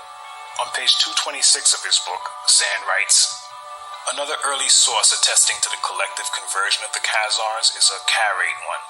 In about 973 CE, one Yaakov Kirkaseni, a scholarly traveler who was quite familiar with the regions around Khazaria, wrote a commentary in Aramaic on the verse, Elohim shall enlarge Japheth, Genesis 9:27. This is what the words mean. He will dwell in the tents of Shem, which grant him a favor and advantage, and some commentators think that this refers to the Khazars, who became Jews. What is interesting about the quote he cites and agrees with is the fact that they know and believe the prophecy concerning a people who would pretend to be of the tribe of Judah but are truly Gentiles. And they base this on Genesis 9 verse 27, which coincides with Revelation 2 verse 9 and 3 verse 9. What's more, most of the world is buying into this deception, and for the present day Khazarians, that's probably reason to celebrate.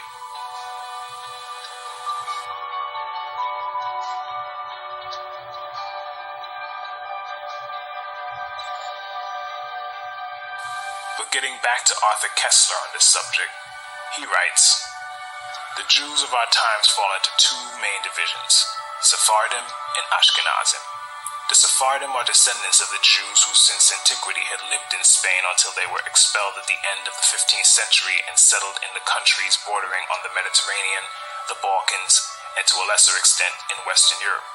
In the 1960s, the number of Sephardim was estimated at 500,000. The Ashkenazim, at the same period, numbered about 11 million. Thus, in common parlance, Jew is practically synonymous with Ashkenazi Jew. It should be mentioned that the Ashkenaz of the Bible refers to a people living somewhere in the vicinity of Mount Ararat in Armenia. The name occurs in Genesis 10 verse 3 and 1 Chronicles 1 verse 6 as one of the sons of Gomer, who was a son of Japheth. Ashkenaz is also a brother of Togarma and a nephew of Magog, whom the Khazars, according to King Joseph, claimed as their ancestor. But worse was to come, for Ashkenaz is also named in Jeremiah 51 verse 27, where the prophet calls his people and their allies to rise and destroy Babylon. Call thee upon the kingdoms of Ararat, Mini, and Ashkenaz. This passage was interpreted by the famous Saadia Gaon, spiritual leader of Oriental Jewry in the 10th century, as a prophecy relating to his own times. Babylon symbolized the Caliphate of Baghdad, and the Ashkenaz who were to attack it were either the Khazars themselves or some allied tribe. So, as we have seen from the words of Arthur Kessler, historically, the Khazars and their descendants do not identify with Shem.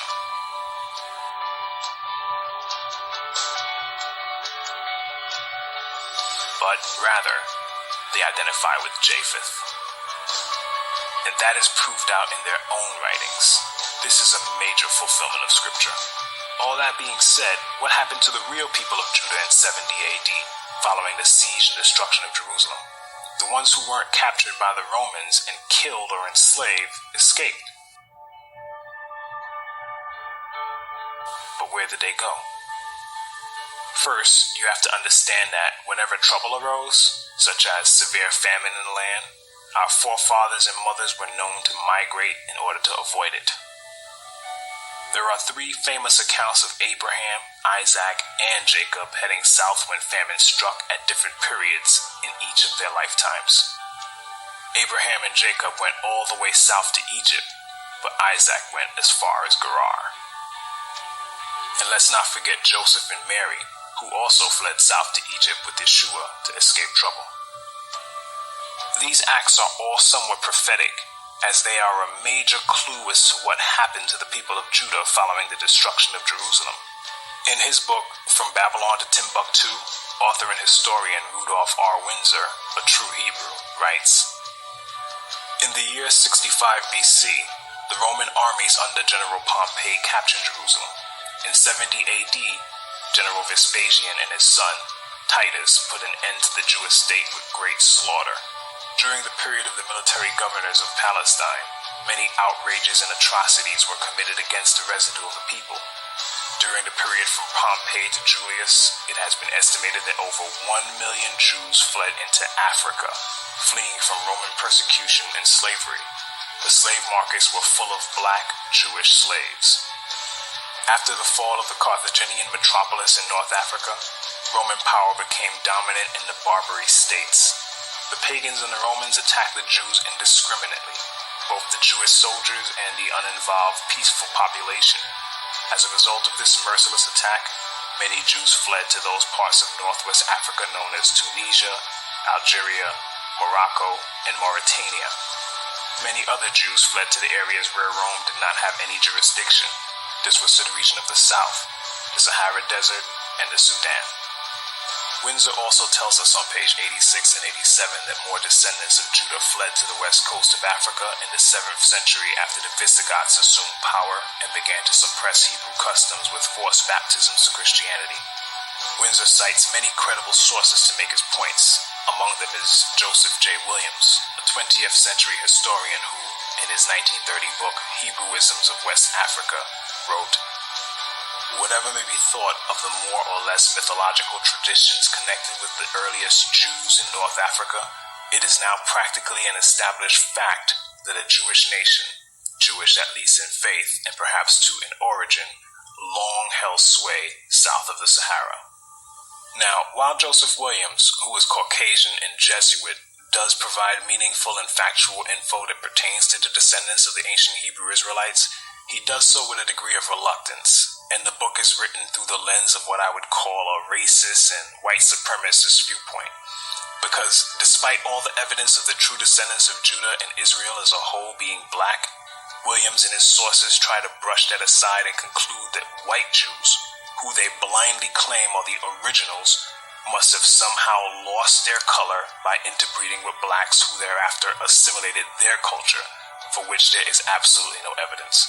That said, Hebrewisms of West Africa is full of valuable information as regards the wanderings of the Hebrews following the flight from Judea, and it also gives great insight into the further scattering of our ancestors, as certain customs practiced in West Africa by our Hebrew ancestors found their way to islands like Jamaica, Haiti, the Virgin Islands, and many other places following the slave trade. So, having fled their homeland as prophesied, there our ancestors were, charting new territory in Africa and trying to carry on their Hebrew traditions in a new land, but not as savages or uncivilized barbarians. In fact, Rudolph Windsor tells us in his book, "The black Jews had an advantage over the African tribes. They carried their culture, history, laws, and written records with them. This assured them a constant precedent for the development of a higher social organization. Because of the stability of the black Jewish culture, the Jews were not absorbed into the autochthonous or native population. In fact, the Jews absorbed some of the native tribes. The Jews made use of every opportunity. They were an industrious and skillful people. In the Jewish Ghanaian states were found kings, princes, governors, generals, secretaries, treasurers, revenue agents, judges, architects, engineers, doctors, jewelers, sculptors, masons, carpenters, painters of art, goldsmiths, leatherworkers, potters, armorers, saddlers, blacksmiths, agriculturists, etc.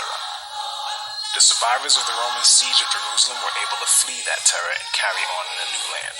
But the relative peace our ancestors were afforded by escaping to Africa was broken by the Arab slave trade, which affected not only Hebrews, but men, women, and children from many other peoples that were usually of the lowest classes. The Eastern Arab slave trade, in particular, involved women and young girls, and a strict ratio of 2 women for each man was maintained. The Arab slave trade, as horrible as it was, eventually gave way to something much worse with the arrival of the Portuguese. Portugal broke from Arab rule somewhere between the 12th and 13th centuries and slowly rose to power. Because of this small European country, slavery would soon go from including people of lower classes from different ethnicities to being forced mainly on so-called blacks from the tribe of Judah. In the early 15th century, Portuguese shipbuilding in Lisbon and Porto adapted to the times, and the result was the caravel, a light and fast aerodynamic vessel that allowed Portuguese mariners to travel south along Africa's Atlantic coast in order to reach the gold-producing regions of sub-Saharan West Africa. After establishing several trading posts and colonies in the region, other markets began to open up, such as the lucrative commerce in India, and overseas expansion resulted from Portugal's many trade networks. The Portuguese became heavily active in slave trading in Africa around 1445, after they discovered the Cape Verde Islands and settled there. Slavery was used to fuel their expanding empire, and slave trafficking became integral to their enterprise. When it became apparent that slavery was big business, a law had to be created to protect it. Thus, the sitting Pope, Pope Nicholas V, issued a papal bull, the strongest command of a pope, titled Romanos Pontifex, Latin for the Roman Pontiff. He issued the bull to King Alfonso V of Portugal on January 8, 1455, and it allowed the king to, and I quote, invade, search out, capture, vanquish, and subdue all Saracens and pagans whatsoever, and other enemies of Christ wheresoever placed, and the kingdoms, dukedoms, principalities, dominions, possessions, and all movable and immovable goods whatsoever held and possessed by them, and to reduce their persons to perpetual slavery. This was basically a license and go-ahead for King Alfonso, who alone was personally named in the papal bull, to send vessels to search out, capture, vanquish, subdue, and enslave Hebrews, particularly the people of Judah, whose existence, kingdom, and territory they were well aware of. The people of Judah were their primary concern, in fact, and they are the so-called Negroes who were rounded up and scattered throughout the four corners of the earth, just as Yeshua said they would be, back in Luke 21, verse 24. They will be killed by the sword or sent away as captives to all the nations of the world. And this also coincides with the curse of Deuteronomy 28, verse 64. For Yah will scatter you among all the nations, from one end of the earth to the other. When I say they were aware of who Judah was, I'm not conjecturing. Proof is in the record. If you do a Google search and type in a new and accurate map of Negro land, a list of results will pop up.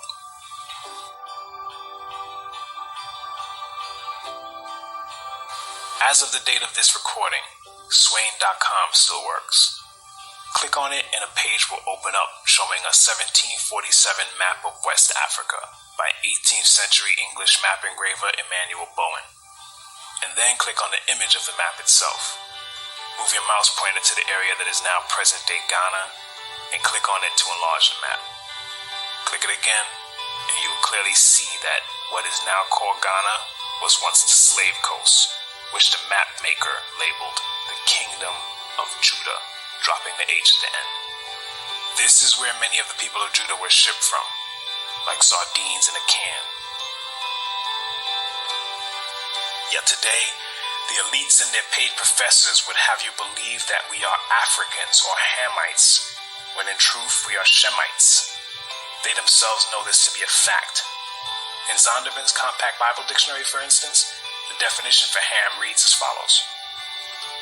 Ham, the youngest son of Noah, born probably 96 years before the flood, and one of 8 persons to live through the flood. He became the progenitor of the dark races, not the Negroes, but the Egyptians, Ethiopians, Libyans, and Canaanites. They say not the Negroes because Shem is the progenitor or father of the Negroes. Though both lines are comprised of so-called blacks, Africans and so-called African Americans are not the same. We are Hebrews and they are Hamites. But there are still many Hebrews in Africa, however. But getting back to our history, despite the papal bull pertaining solely to the King of Portugal, that didn't stop other empires and nations from getting in on the action. Over the centuries, Spain, Britain, France, the Dutch, Canada, the United States, and many African countries participated in the transatlantic slave trade, and this fulfills certain prophecies, such as Psalm 83, which I urge you to read with your eyes open, and Joel 3, verse 6. You have sold the people of Judah and Jerusalem to the Greeks, so they could take them far from their homeland. The sad fact is, Psalm 83 is still in full effect, as our collective enemies are still conspiring to keep us in the dark as concern our true identity, and they continue to miseducate us. They really mean to wipe out the memory of the people of Israel from the face of the earth. But Yah is not going to let that happen. And this documentary is merely one step toward that effort. The present situation we are in is solely due to our forefathers failing to keep the covenant law of Yah, and it falls to us in this generation to right that wrong. And Yah said that this would happen in our day. But I will spare some, for some of you will escape the sword when you are scattered among the lands and nations. Then in the nations where you have been carried captive, those who escape will remember me.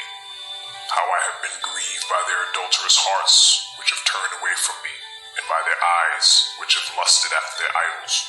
They will loathe themselves for the evil they have done and for all their detestable practices, and they will know that I am Yah.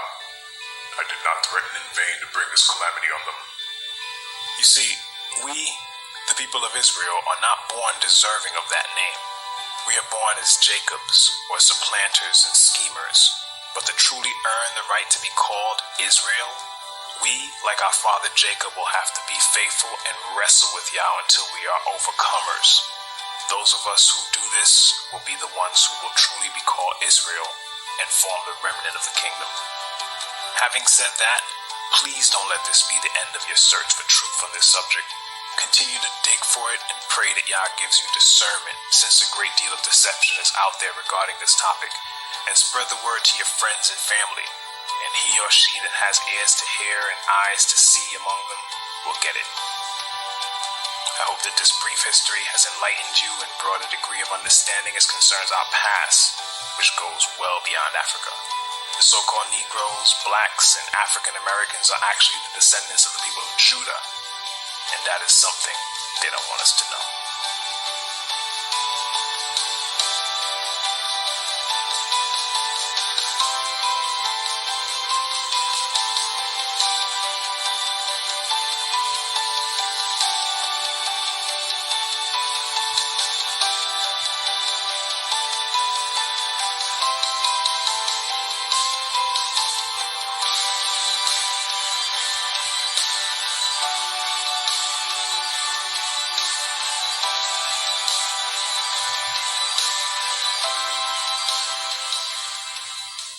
Shalom, hi, it's Hey, shalom, beautiful queen. I am Angel is in the building. What? All praises to the Most High. All shalom, my wonderful sister. All shalom.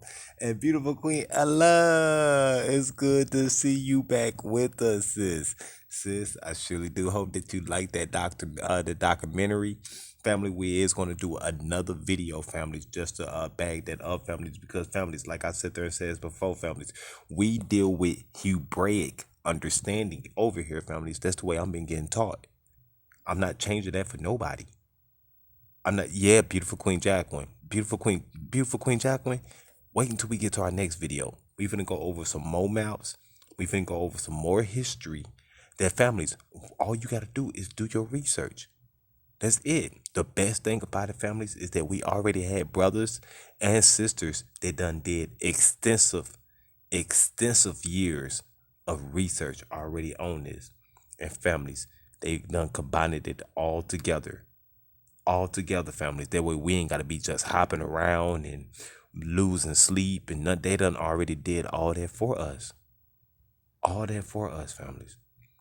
Those that have an ear, let them hear. Families, we are all blood related. Every single last one of us is in this chat right now. When I mean about we blood related, we family in Christ. No, families, that's an understatement. That's an understatement. Families, I mean we are actually literally blood related. For real. And you had something or someone made you forget who you were. The Most High sits there and says, man, I will bring all things to your remembrance. All things must be fulfilled before this generation must pass. What did he mean about that? All things must be fulfilled before this, not the past, families, but before this generation pass. That means me, you, your kids, and whenever the Most High sits there and says that this generation has passed.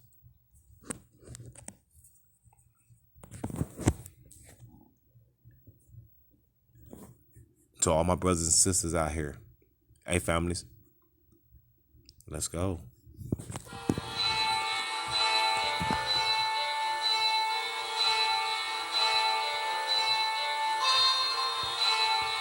All praises, beautiful Queen Anointed. It truly is, sis. Wait until we go to our next video. Then tomorrow, families, we still have to go over the fall of Jerusalem in 70 AD. We as well, families, need to go over some more. I got a teaching that we need to go over, families, that way we can understand our precepts. And as well, families, I want to do that one video, the Songs of Solomon, families, that me and beautiful Queen Jacqueline had already done been edified on. The songs, hey, Brother Blue, he went in, families. That is a true love letter. A true love letter, families, by King Solomon. And families, the words that the Most High gave King Solomon. Man, the Songs of Solomon, that lesson right there, powerful, man. We have to, I want us to get enough sleep so we can get all that in. Let's go. Come, beautiful Queen Jacqueline. Kwam Yasharala. Let's go.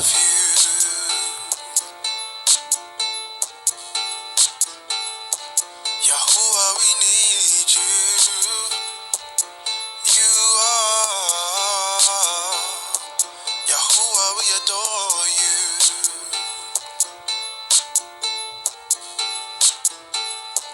Yahuwah, we praise you. You are.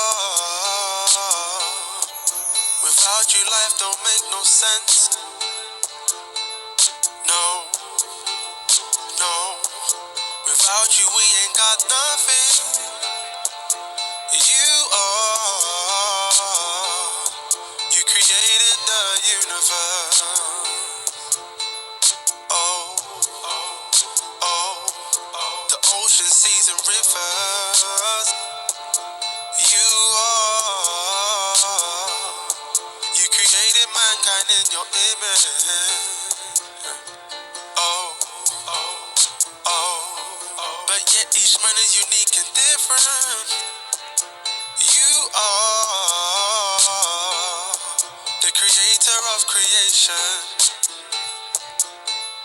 Oh, oh, oh. The ancient of ancients. You are Yahuwah, Yahuwah, Yahuwah, Yahuwah,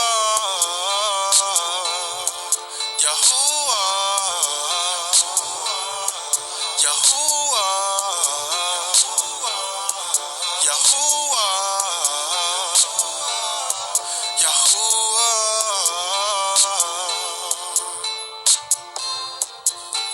Sometimes I wonder why you saved me. Yeah.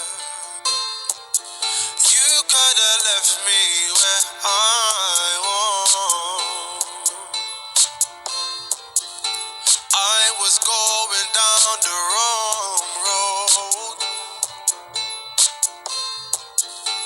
but you gave me a second chance. I don't know what you saw in me. I don't know what plans you got for me. All I know is I'm happier, healthier. Life couldn't be more sweet. You had to humble me. Now my eyes are open, I can see. Gotta move righteous, set apart and clean. Yahuwah, Yahuwah, Yahuwah, Yahuwah, Yahuwah, Yahuwah, Yahuwah, Yahuwah.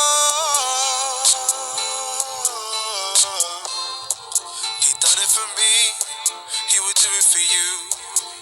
Let him in, let his love consume. He's a conquering, everlasting, righteous king. Let him in, he will change your life. He will change your life. All praises, families. All praises to the Most High Yah. Now, families, we is gonna do a replay back to this last track called Platinum Girl, because I want everybody that's in the building to hear this joint. This joint is absolutely remarkable, families. Then, families, we is gonna go to our next video to enlighten our minds and get some more knowledge, families. We got to get the more knowledge of Yah. With that being said, I'm not going to continue to waste any more of our time. Let's go to our next song.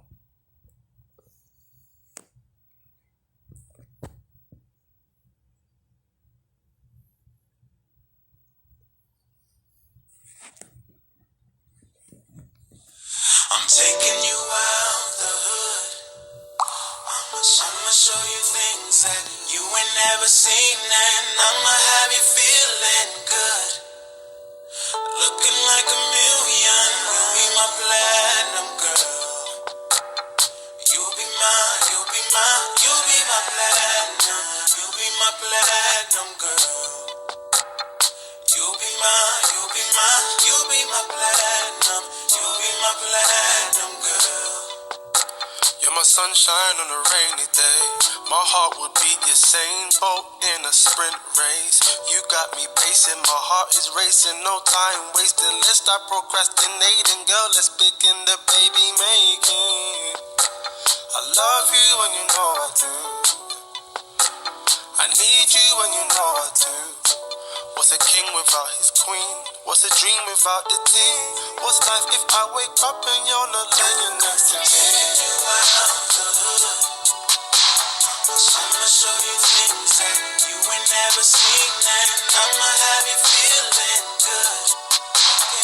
Looking like a million, you'll be my platinum girl. You'll be mine, you'll be my platinum. You'll be my platinum girl. You'll be mine, you'll be my platinum. You'll be my platinum girl. Don't need a girl who's gonna waste my money. I need a woman that will take time to pray for me. She makes sure she supplies my every need. Baby, you tick every box, oh, I'm so pleased. I met you so long ago, but yet each day with you has been a blessing to my soul. Without you, baby, I don't feel good, I don't feel whole. Baby, I only wanna go if you wanna go. Taking you out the hood. I'ma show you things that you ain't never seen, and I'ma have you feeling good. You gon' looking like a million. You'll be my platinum girl. You'll be my platinum. You'll be my platinum girl. Just a diamond. You'll be mine. You'll be my platinum. You'll be my platinum. Okay, let's go. Trinidad and Tobago, it's a big wide world out there. Give me your hand, have no fear. Let's jump on the plane, fly through the air. Then tomorrow we'll be at the beach, dipping our toes in the blue Caribbean Sea, drinking cocktails while the sun sets beautifully. Candlelit dinners for two, just me and my baby. I'm taking you out the hood. Taking you out the hood. I'ma show you things that you ain't never seen, and I'ma have you feeling. I'ma have you feeling. Looking like a million. You'll be my platinum girl. You'll be my platinum girl. You'll be my platinum. You'll be my platinum. Hey, yeah, baby, yeah. You'll be my platinum. You'll be my platinum. Taking you out the hood. I'ma show you things that you ain't never seen, and I'ma have you feeling. Looking like a million. You'll be my platinum. You'll be mine. You'll be my platinum. You'll be my platinum. You'll be mine. You'll be my platinum girl. You make me wanna dance to some calypso. Wind up our bodies, we are dropping low. Tiki tiki tock, ticky toe. Spin pon your head, drop on your toes. I wanna say more, but I can't say no more to you. Could my mom and grandma might be listening to this tune, but one thing I gotta say, gotta give the most I praise for blessing me with your beautiful pretty face. Cause you're my sugar dumpling, pretty little slim trim ting. Now you make my bells, then my ring a ding ding. Make my bells, then my ring a ding ding. Cause you're my sugar dumpling, pretty little slim trim ting. Hey, all praise to the Most High, y'all. I truly do hope that y'all put that and add that to your playlist, families. That is a beautiful song, families, man, to go out there to our Hebrew sisters out there, families. I want to say shalom. And families, man, we is ready before we go to our next video, because after this video, families, I will be ending the live.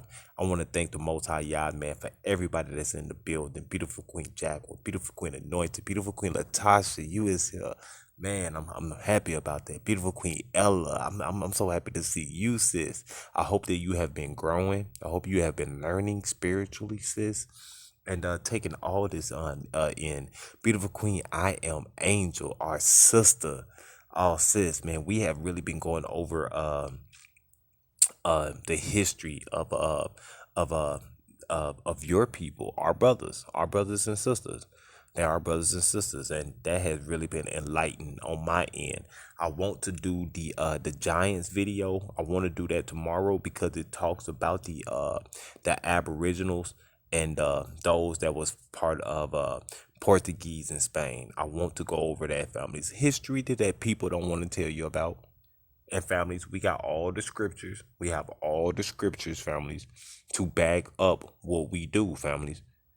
Like I said before, families, over here, we do Hebraic understanding. If you ain't speaking from the scriptures, it is a lie. It is a lie. Okay, my brothers and sisters. With that being said, we is going to go to one more song, families. Then we got to go to our next lesson. Let's go. Families, we got to quit being a prodigal son. Let's go.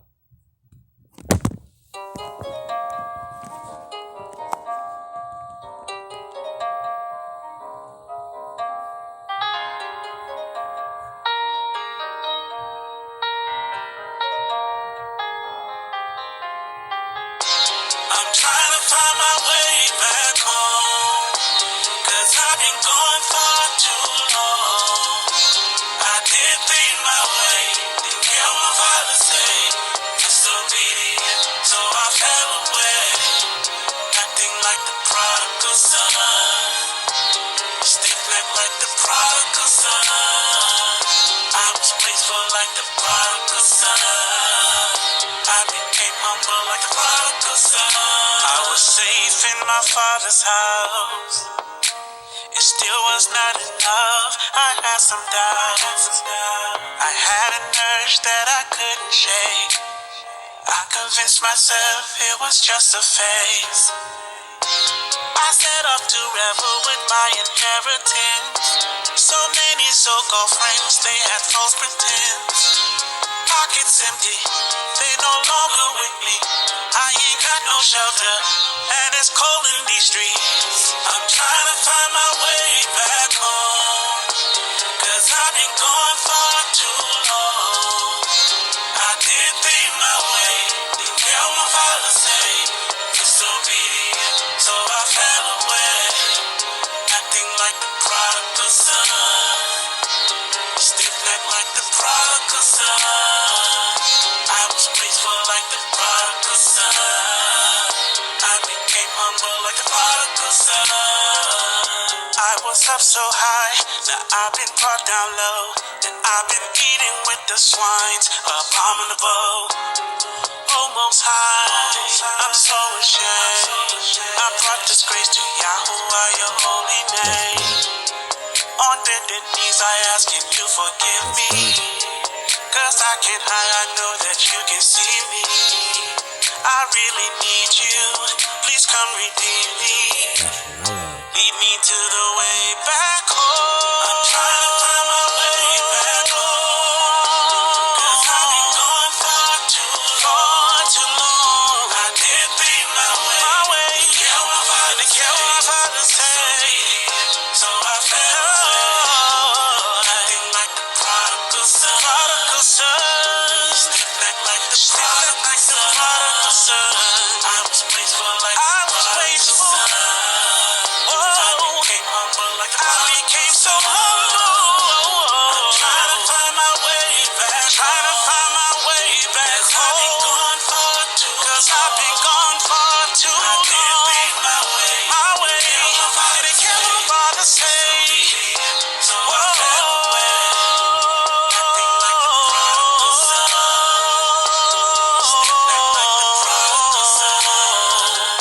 I was wasteful, disobedient, and I was stiff-necked, and now I'm humble. Hey, Yasharala, may the Most High Yah always hold you, guide you, keep you, and protect your families. Let Him always give you knowledge, wisdom, and understanding, families. That breath of light, families. Wisdom. The Ra HaKadash, families. That fire. Beautiful Queen Anointed. No. Hey, beautiful Queen Anointed. I want to say that I truly do love you, my beautiful sister. I truly do hope that that last video was very enlightening. Sis, go get some rest. Get some rest, sis. You know, and I pray that we will be able to see you tomorrow, sis. We're going to be doing a wonderful lesson. But tomorrow, y'all need to have your pens and your paper, because families, we're doing daily, strictly precepts, and we're going to get them from our elders. I've been learning from my elders in this hour, families. I haven't been listening to no youngsters whatsoever. Families, you ain't been teaching me ordership. I'm not dealing with you. If you're not trying to teach me about preparing myself for the wilderness, I'm not dealing with you. If you're not trying to teach me and my family to repent, believer in the birth, burial, resurrection, and death of Yeshua, I'm not dealing with you. None of that. If you're not trying to teach me to how to love my neighbor properly, do the law, statutes, and commandments of the Most High Yah, I'm not dealing with you. The Most High, He tell us not to do that, families. These are the things that He require of us not to do. With that being said, to our next video.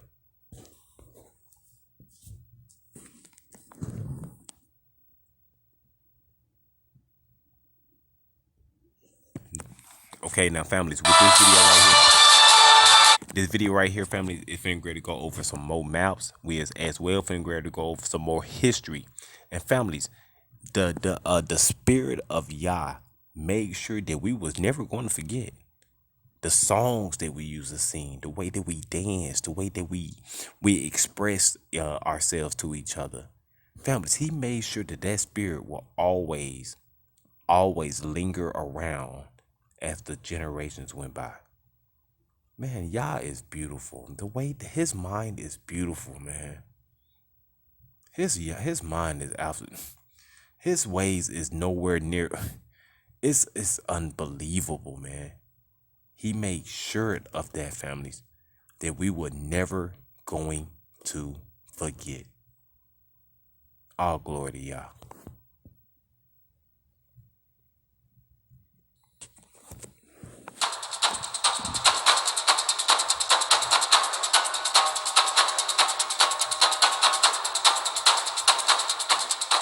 Let's begin by looking at contemporary researcher Tudor Parfait. He discovered the following pattern when he began researching first-hand accounts of Europeans in West Africa. He writes, ethnographers, missionaries, colonial civil servants, and travelers, time and time again, maintain that the African tribes, including the Osa, the Maasai, the Yoruba, the Shona, the Igbo, the Zulus, the Hottentots, the Tutsi, the Ashanti, and many more, practiced Jewish customs, spoke partially Jewish languages, and were of Jewish biological origin.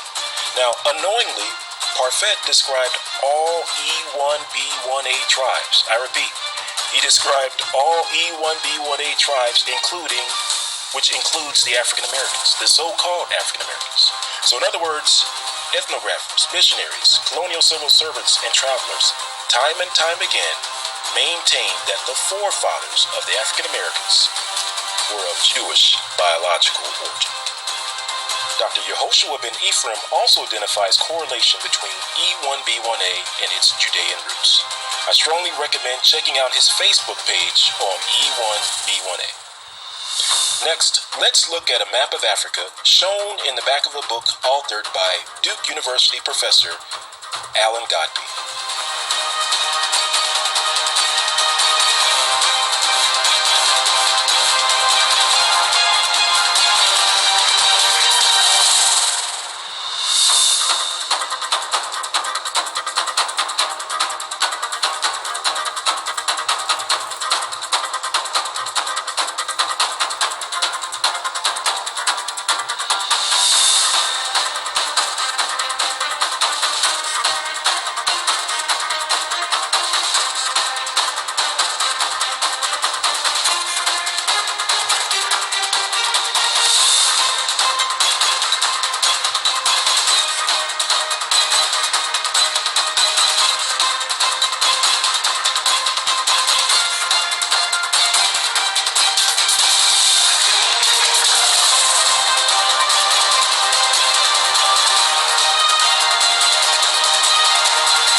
A lot of people don't even know about the Ashanti tribe. You tell people about the Ashanti, like the Bantu tribe. A lot of people don't know about our brothers, the Bantu tribe. You sit there and tell people about the Ashanti tribe, they don't have no idea who you talking about. They gonna be thinking you talking about the singer. Literally. I didn't know Ashanti had her own tribe. Nah, man. We is literally talking about a civilization of people who was our brothers, our sisters, and they still in property to this day, and they still exist. The Bantu tribe, over there in the Congo, just want to know why us over here in the Americas just forgot all about them. Families, we didn't forget about them. We didn't know nothing about them. Who made that happen? Your oppressors, man.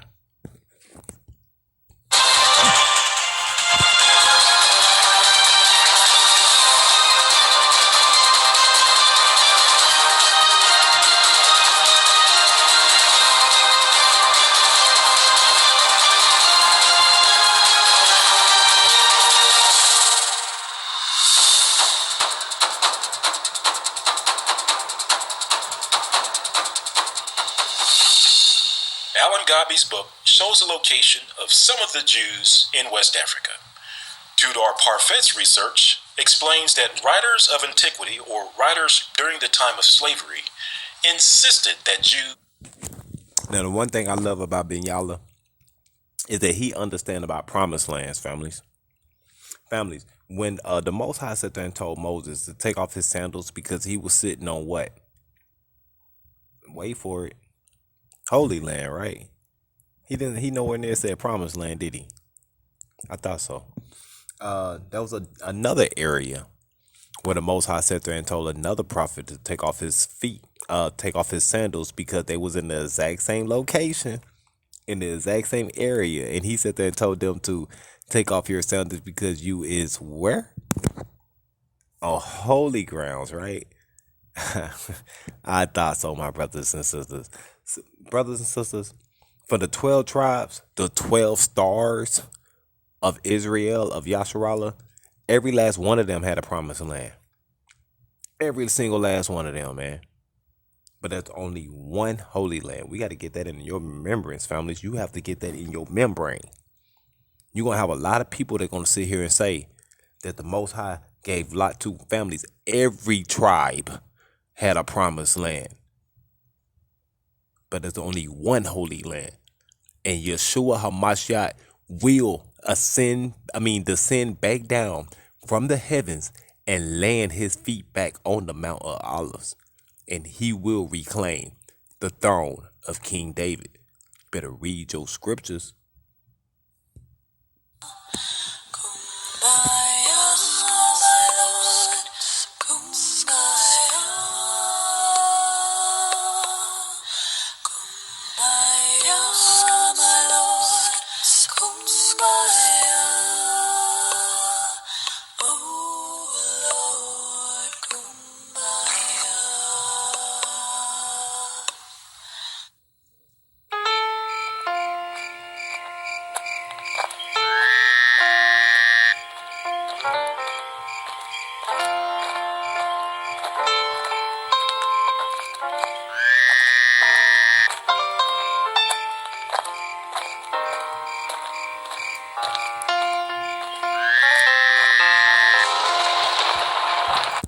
Kumbaya, my lord. The exact same songs that your mother or your grandmother, your grandfather used to sing when they was in the when they was in the cotton fields. Why didn't they? How come that they knew that song? Interesting. Maybe because they was a Israelite. What about Sweet Chariot? Where did we get that song from? How did they know that song? And we still sing it to this day, right? Maybe because they was a Israelite. Let us continue, my brothers and sisters.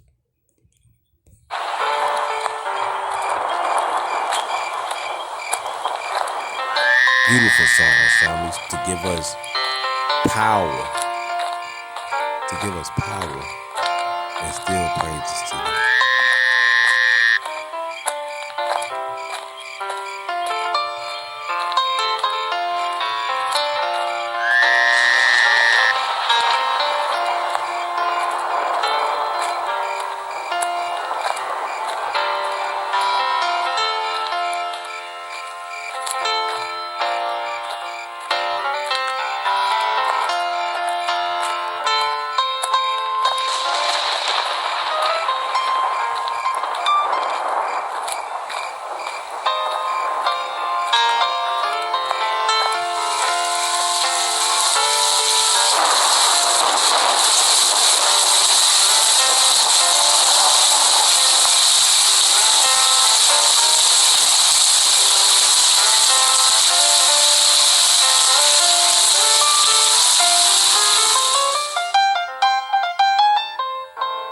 So, let's review. Israel entered into a covenant with Yahweh. However, Israel failed to uphold their side of the agreement. Therefore, Israel was placed under the curse. And part of the curse was that Israel would be scattered to all the nations on the earth, and also that their children would be given to another people. I recommend reading the 28th chapter of Deuteronomy in its entirety. Okay, now that we know Israel was scattered among the nations, let's look at the different ways in which Israel was scattered or dispersed. So the first dispersion was the Assyrian dispersion. This dispersion involved the scattering of the northern tribes. The next dispersion is the African dispersion. Details of this dispersion can be found within the scriptures to the right. The next dispersion is the Roman dispersion. Details of this dispersion were foretold by Christ in the 21st chapter of Luke. And finally, the last dispersion, arguably the worst dispersion of them all. Why? Well, because it lasted the longest and caused the most deaths, and it has the greatest impact on so-called African Americans today.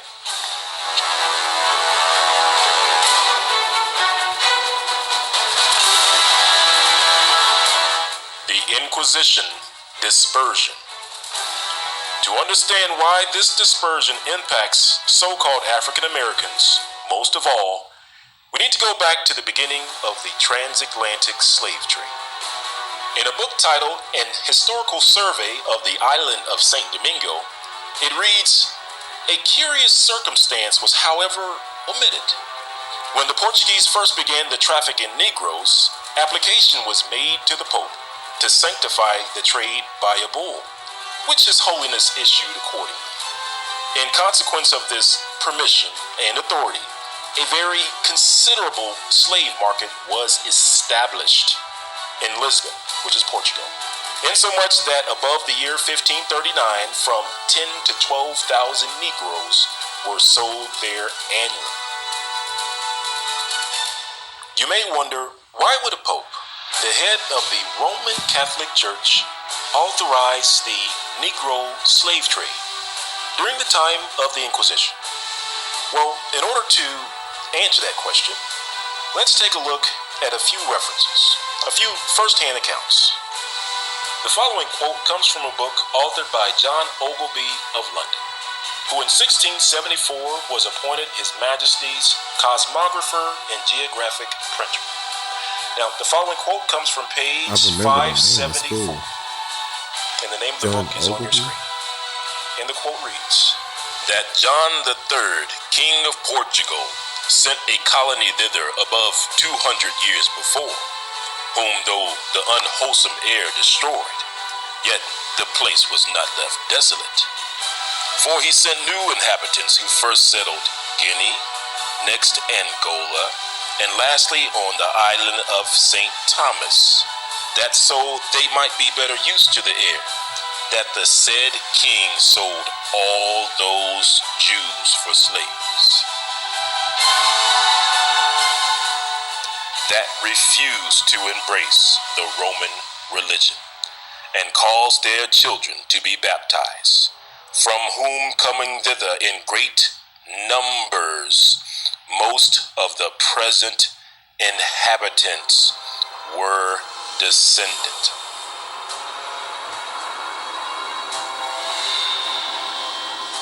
In other words, the present inhabitants of Guinea, Angola, and St. Thomas were descended from the Jews.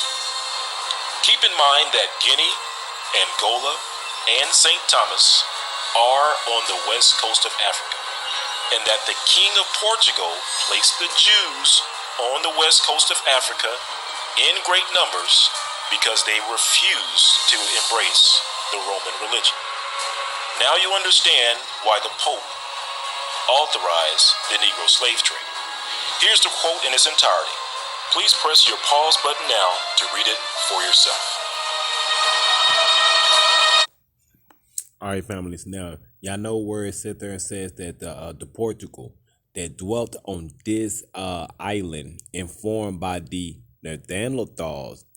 I can never say that word, but the families. I got a video that's going to explain the Neanderthals. I can never say that word, man. But we got a video for that, fellas, that I do want to display. That's the reason why I played this video today, so it can come into your memory, and that way that you can sleep on it, families. Families, we as well going to look at the skulls of some of these Neanderthal races, families. That they that some archaeological findings that they had up finding centuries ago, centuries, families, but they didn't know if it was human or not. Now they trying to sit there and say now it's going to be 2020, that the skull is human. That's what they want to say. But it took you this long to confirm that it is human, or is this something else? Because there's been too much information that none came out. Let us continue our studies, though. We'll get back to that later. In 1622, Cape Verdean governor Don Francisco confirms the presence of Jews on the Guinea coast when he reports to the King of Portugal, when he states, the Guinea coastal rivers were full of Jews who were masters of the local regions and were quite independent of the crown. The following is a 1743 map of Guinea. Notice that Guinea is located or shown on the map in yellow, and that to the south of Guinea is Angola. Notice that both of these territories make up the west coast of Africa. And also note that the Jews of the west coast of Africa were known to the Europeans as black Jews. Now on to our next quote. Now this next quote sheds additional light on the exportation of Jews to the west coast of Africa. And it reads, unfortunately, at the time of the expulsion, the plague was raging in Castile, and the fugitives brought with them the disease, propagating it wherever they went, and not unnaturally causing their advent to be viewed with loathing and horror. This circumstance induced King John to hasten their departure from Portugal, for which purpose ships were duly provided, according to the agreement, but such was the temper of the captains and the sailors that they subjected the Jews to the hardest possible conditions. They plundered them of their goods and valuables, even to their very clothes, and landed them naked and bare of everything on barren points of the African coast. leaving them to die of starvation or to be sold into slavery to the Moors. Nor was this all. The king wrested from their parents all the children between the ages of 3 and 10 of those Jewish immigrants who from poverty or otherwise had omitted to pay the capitation tax on entering, or who were forced to remain in Portugal, and had them transported to the newly discovered islands of St. Thomas, which then swarmed with alligators and other beasts of prey, to be brought up as Christians. This next quote comes from the official chronicler of King John, Garcia de Resende, and it reads, "The official chronicler of King John, Garcia de Resende, reports on one of the methods to populate this island that also throws some light on the tragic form of Jewish participation in the Portuguese Atlantic Empire. The king had allowed Jewish refugees from Spain, from where they had been expelled in 1492, to remain in Portugal only in return for payment of an enormous ransom. In 1493, those who could not pay had their children taken away from them, baptized by force, and deported to St. Thomas in order to be raised as Christians and to help populate the island that the king had just leased to Alivero. Skipping ahead. Nothing is known of their further fate, although later chroniclers attribute the thriving sugar production on the island to the talents of these deported children and their offspring. So far, we've learned that the king of Portugal sent the Jews to the west coast of Africa. We also learned that the children of the Jews were sent to the west coast of Africa under the authority of the Roman Catholic Church, under the authority of the Pope, with the intent that they would be raised as Christians and sold into slavery. These West African Portuguese communities were described as Black Portuguese communities in Guinea and in the islands. So far, we focused mainly on Portugal's involvement in the slave trade. However, now let's turn our attention to Spain. Now, the following quote focuses on the west coast of Africa. Now, feel free to press the pause button to read this quote in its entirety. However, I'm going to jump down to the bottom, and it reads as this. Moreover, in Spain, they but seldom put their malefactors, their criminals, to death, as we do in France. They send them all to these desert countries to traffic there, referring to the west coast of Africa. In other words, Spain sent their criminals, or their Jews, that were convicted by the Inquisition to the west coast of Africa to be sold there as slaves. Now, let's take a closer look at the Inquisition. Libro Negro. That was one of the popular names of the book of the Inquisition. Within this book contained the punishments for every supposed crime, as well as the methods for conducting the punishments.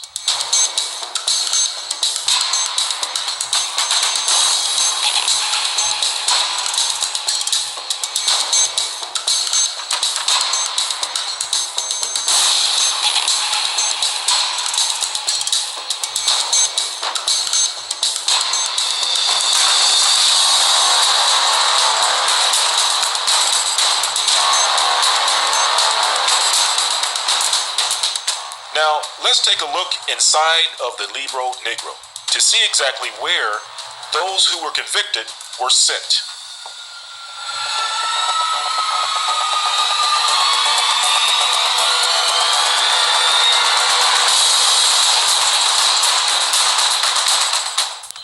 It reads, she shall be exiled to the island of Principe, St. Thomas, or Angola.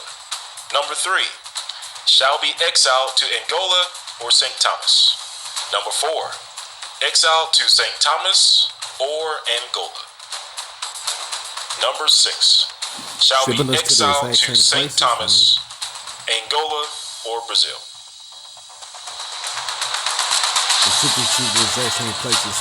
Those sent into exile were later sold into slavery, and the profit made from them was immense. For example, the following quote reads, by Angola accounts, that the profit of the Negro trade amounted yearly to 66 tons of gold.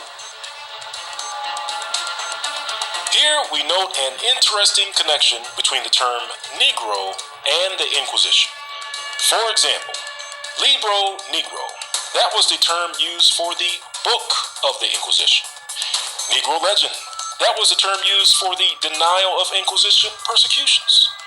And lastly, Peste Negra, or Black Death. That was the term used to describe the plague associated with the Jews. Now, you may wonder, what is the significance about the term Negro and the Jews? Well, to find out, let's take a closer look.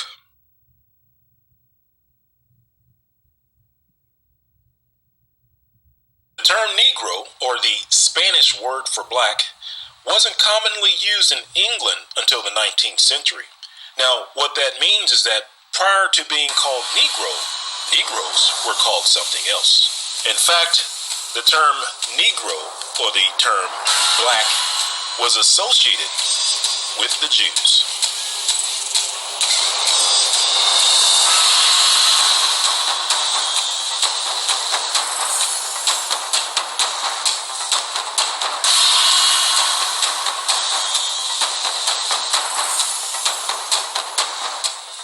The Jews are composed of 3 or 4 separate racial elements. The Asiatic Negroid strain shows itself occasionally in the curly hair, the long eye, and proportions of the skull. The Jewish hybrids with the Negro in Jamaica and Ghana reproduce most strikingly the Assyrian type.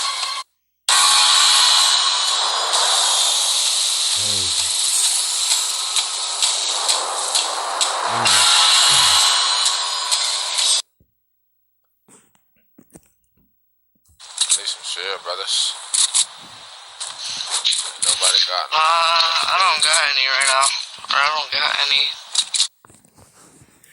Oh, praises to the Most High, y'all families, man. I surely do hope that y'all like that documentary right there. That documentary, man, is it's on point. It's deep, families, as well as part 2. I done almost watched all of them. I'm actually on the Lawless Hebrews. That's the one that I am on right now, and that's getting real deep. Families, man, it shows you what happened to almost every single race, man. This brother broke it down. I'm talking about years of what happened to, and he got scriptures. He went into files, everything. Not some of this stuff that most people was doing, families, and they watered it down. They I don't know where they get the information from. I don't have no idea, families.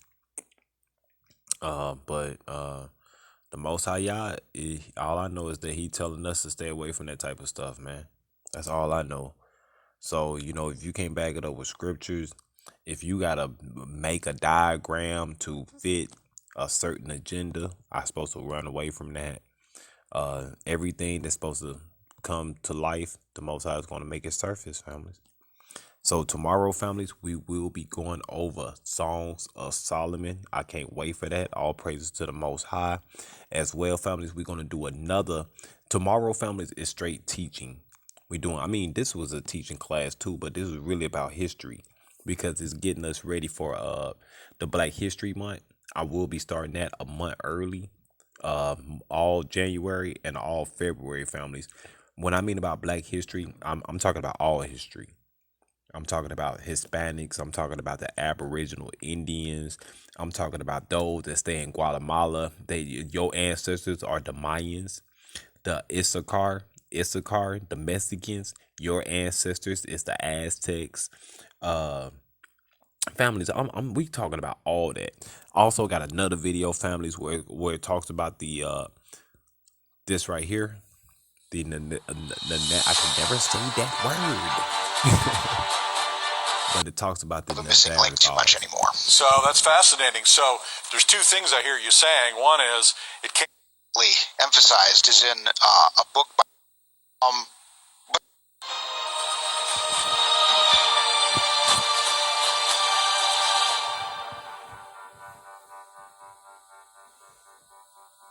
Hi, welcome to this new episode of Digging for Truth. I'm your co-host, Henry Smith.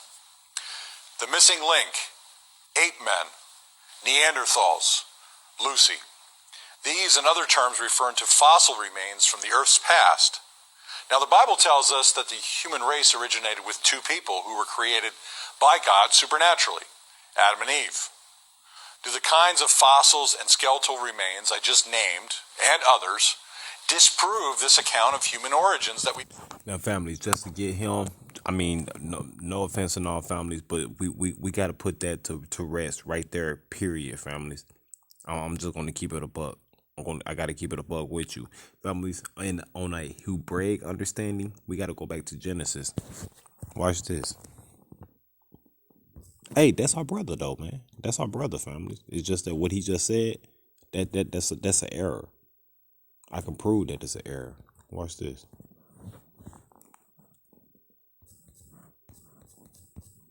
If you don't know the basics, man, anybody can teach you anything, man. Genesis chapter 1.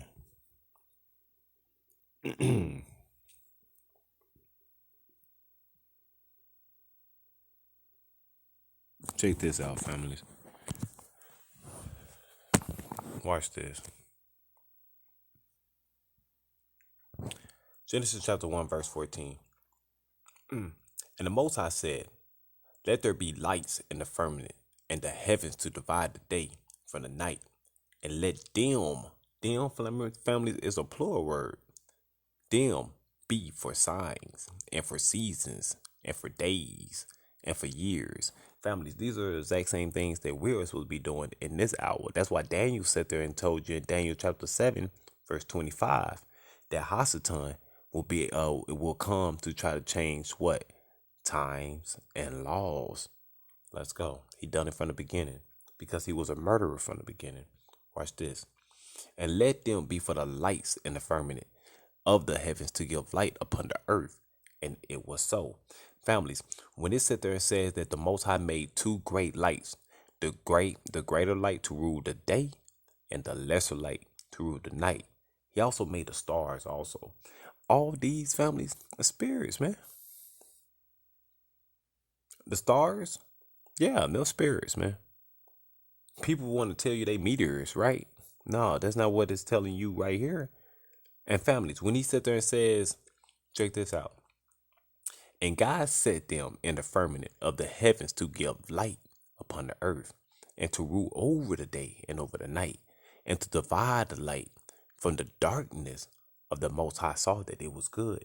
Families, when he sat there and says that, and to rule over the day and over the night, and divide the light from the darkness, watch this. Where is that? Not 20. We don't want to go to 20. I need to prove something right quick. Here we go right here. Verse 7. No, verse 6 and 7. Check this out. And the Most High said, let there be a firmament in the midst of the waters, and let it divide the waters from the waters. And the Most High made the firmament, and divided the waters which were under the firmament, and the waters which were above the firmament. And it was so. Now, families, what I'm trying to get here to let y'all know is that, families, you have three different types of heaven. The first heaven is earth. So when you read Psalms chapter 23, he is telling you what that valley is, families. Your vessel is in a valley. A valley, when you look up the definition and the meaning of a valley, it's earth. The second heaven is the atmosphere, what you breathe, family, the air. And who controls that? Hasatan, the devil. And families, that firmament, that water, that sea of glass is called space. Space, families. He gave you the answer in the beginning, man. They just didn't name it space, but we know exactly what it is. Deep. Families, when they talk about a black hole, don't be listening to that type of stuff, man. Check this out. Back to what we were going to.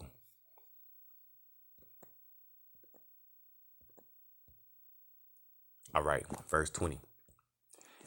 And the Most High said, let us make man in our image after our likeness. Let them have dominion over the fish of the sea, and over the fowl of the air, and over the cattle, and over all the earth, and over every creeping thing that creepeth upon the earth. Check this out. So the Most High created man in his own image. The image of the Most High created he, him. Male and female created he, them. That's a plural word, families.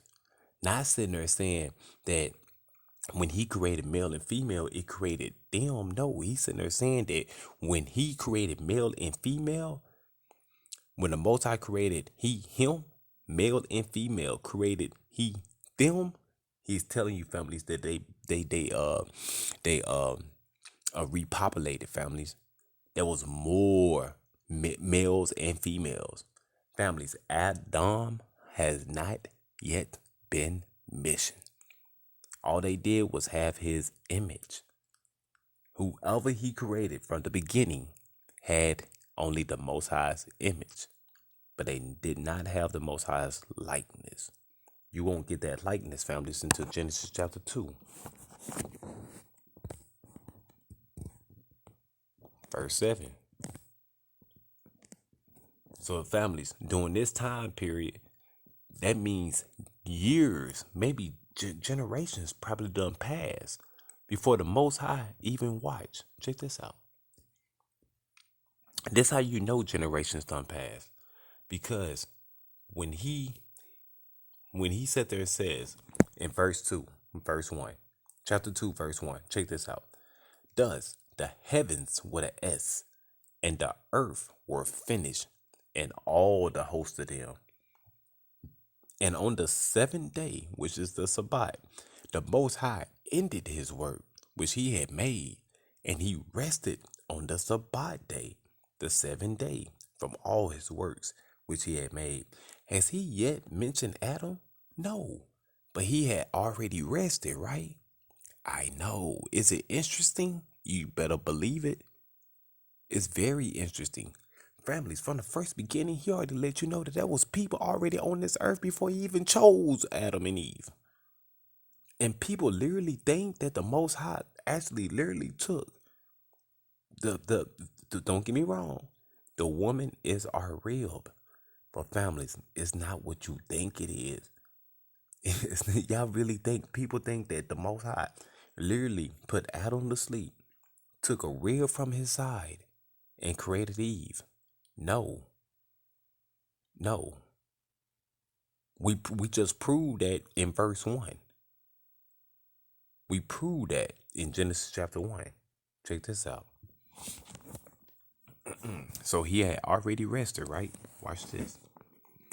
These, he sat there and says, these are the generations with an S.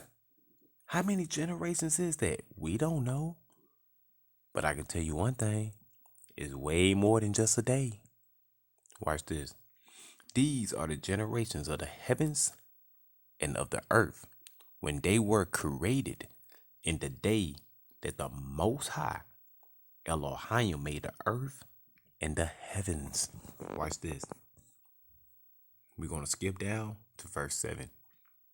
And the Most High formed man out of the dust of the ground and breathed into his nostrils the breath of life, and man became a living soul, families. That right there, families, is proving all that Eve got birthed from that breath of life, families, was standing for wisdom. How you know they was standing for wisdom? Because, families, you got to go to the book of the Apocrypha to get that answer. You got to go to Wisdom of Solomon, chapter 1. And they're going to show you exactly what that breath of life was.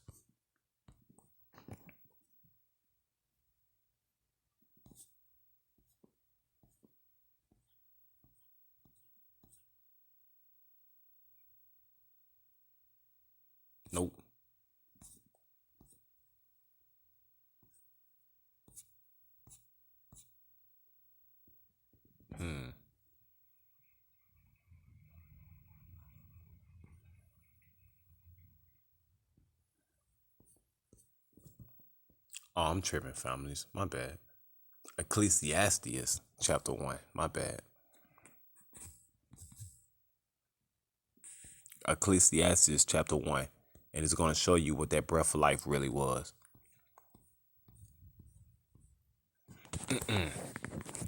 And families, well, some of us done already went over this. We already know what it is. Those that haven't went over here or don't know nothing about this right here, you probably don't have no idea what we talking about. But we finna show you right now where wisdom was here from the beginning, family. Check this out. For in the 8th and 13th year coming into Egypt, when Euergetes was king and continued there some time, I found a book of no small learning. Therefore I thought it was most necessary for me to bestow some diligence and travail to interpret it, using great watchfulness and skill in that space, to bring the book to an end and set it forth for them also, which in a strange country are willing to learn. Whereat in a strange country willing to learn what? This book, families. Watch this. Being prepared before in manners to live after the what? Law.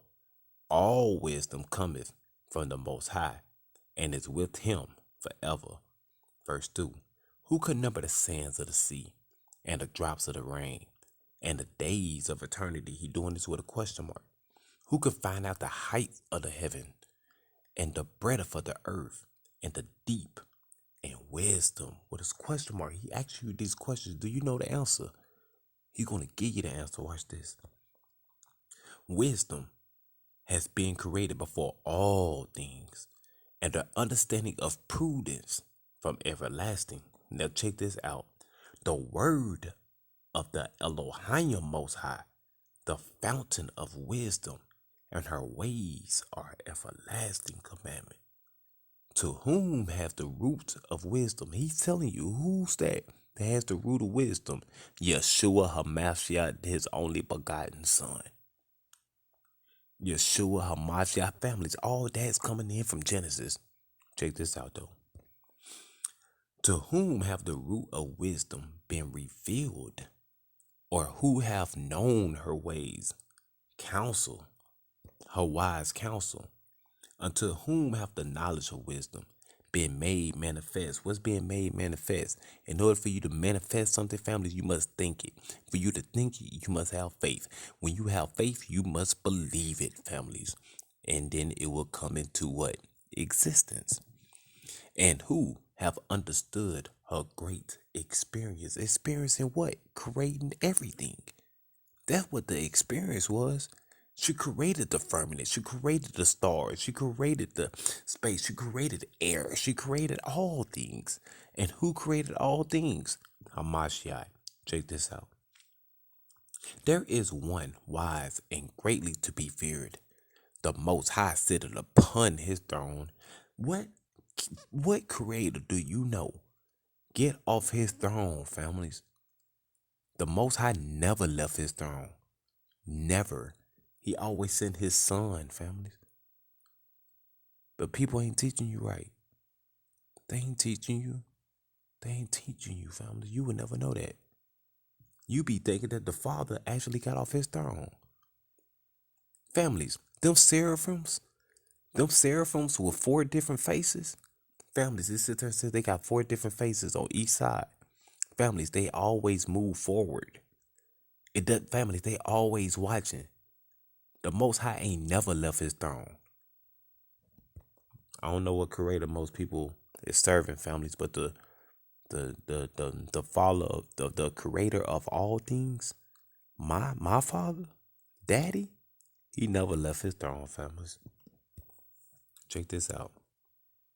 He created her. He created who? He created her. Wisdom is a feminine. It's feminine. Watch this. He created her and saw her and numbered her and purred her out upon all his works. All what works, families? The creation of everything.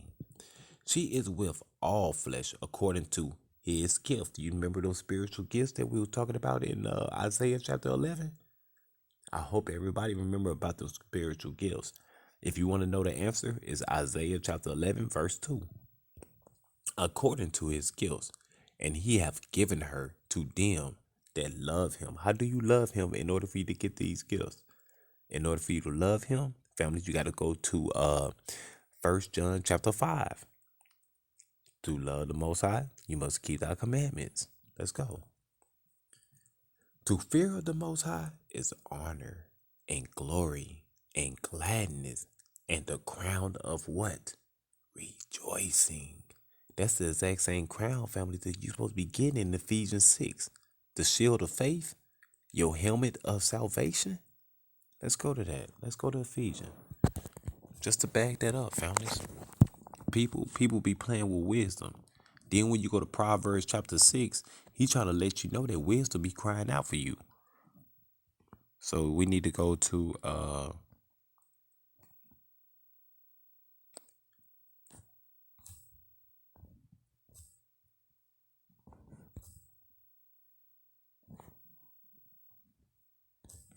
let's go to Proverbs chapter 6 first.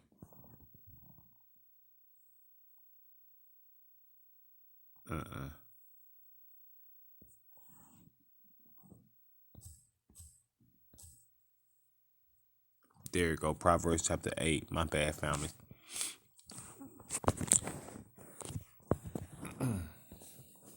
Proverbs chapter 8.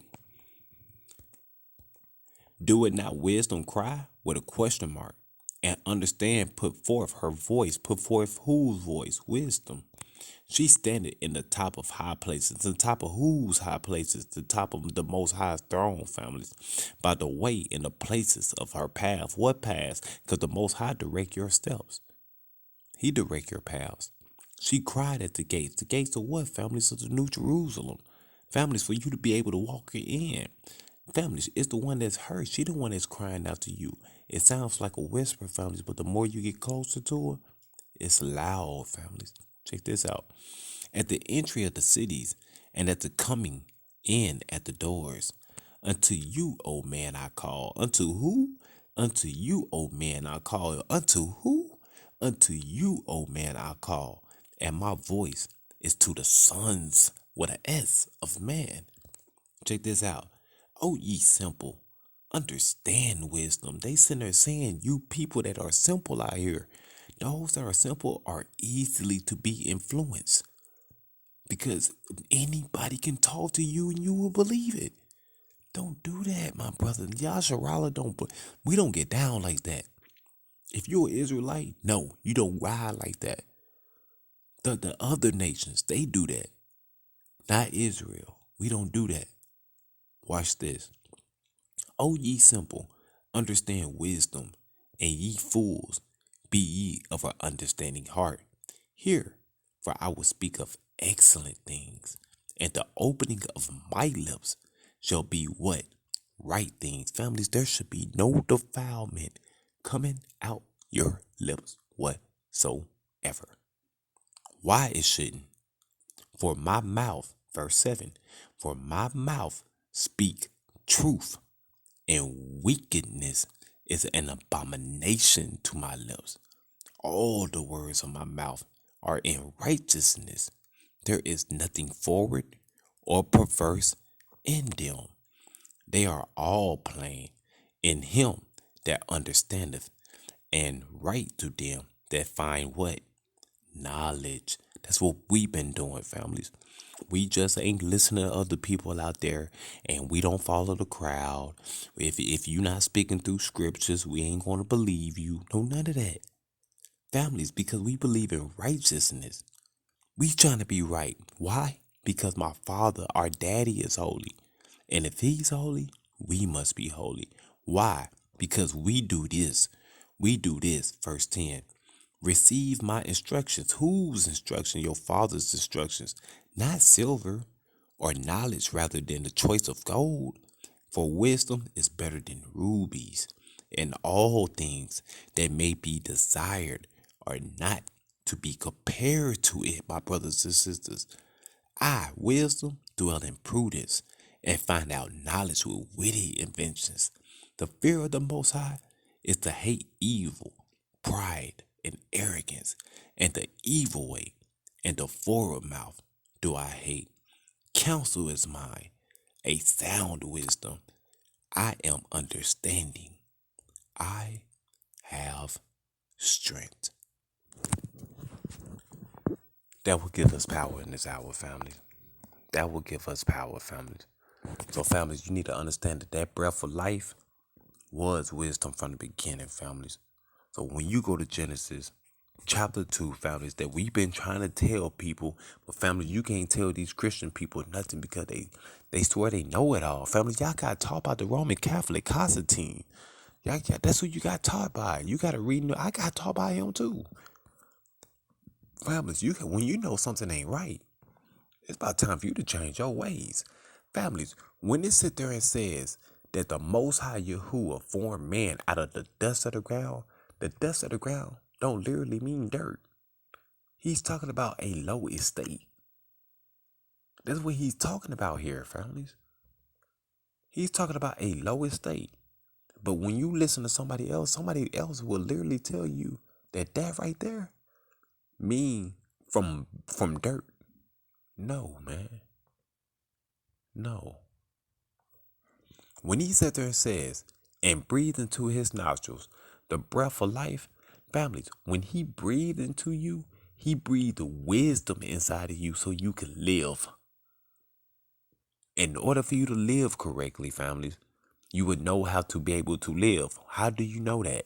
He gave you the answer. He says that man became a living soul. How do you become a living soul? Because you obtain wisdom. How do you obtain wisdom? When you read verse, where is it at? Where is it at?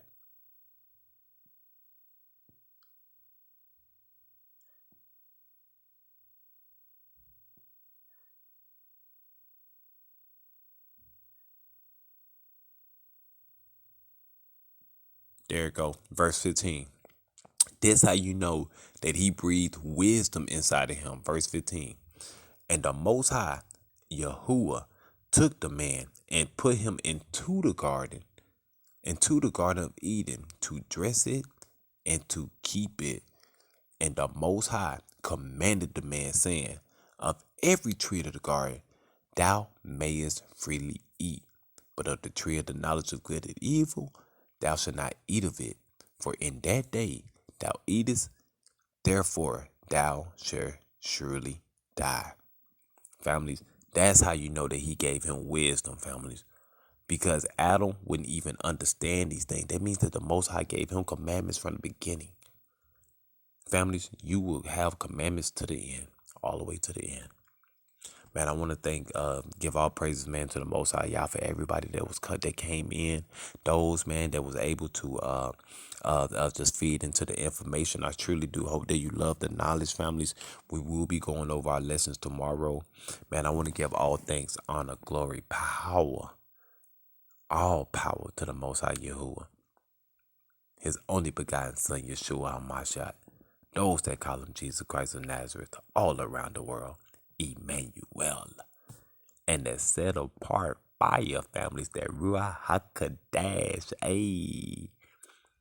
where the children of Yasharala at, scattered abroad on all four corners of this planet. I want to say that we are out here. Let's go. Man, I love you, families. Shalom, Yasharala. Shalom.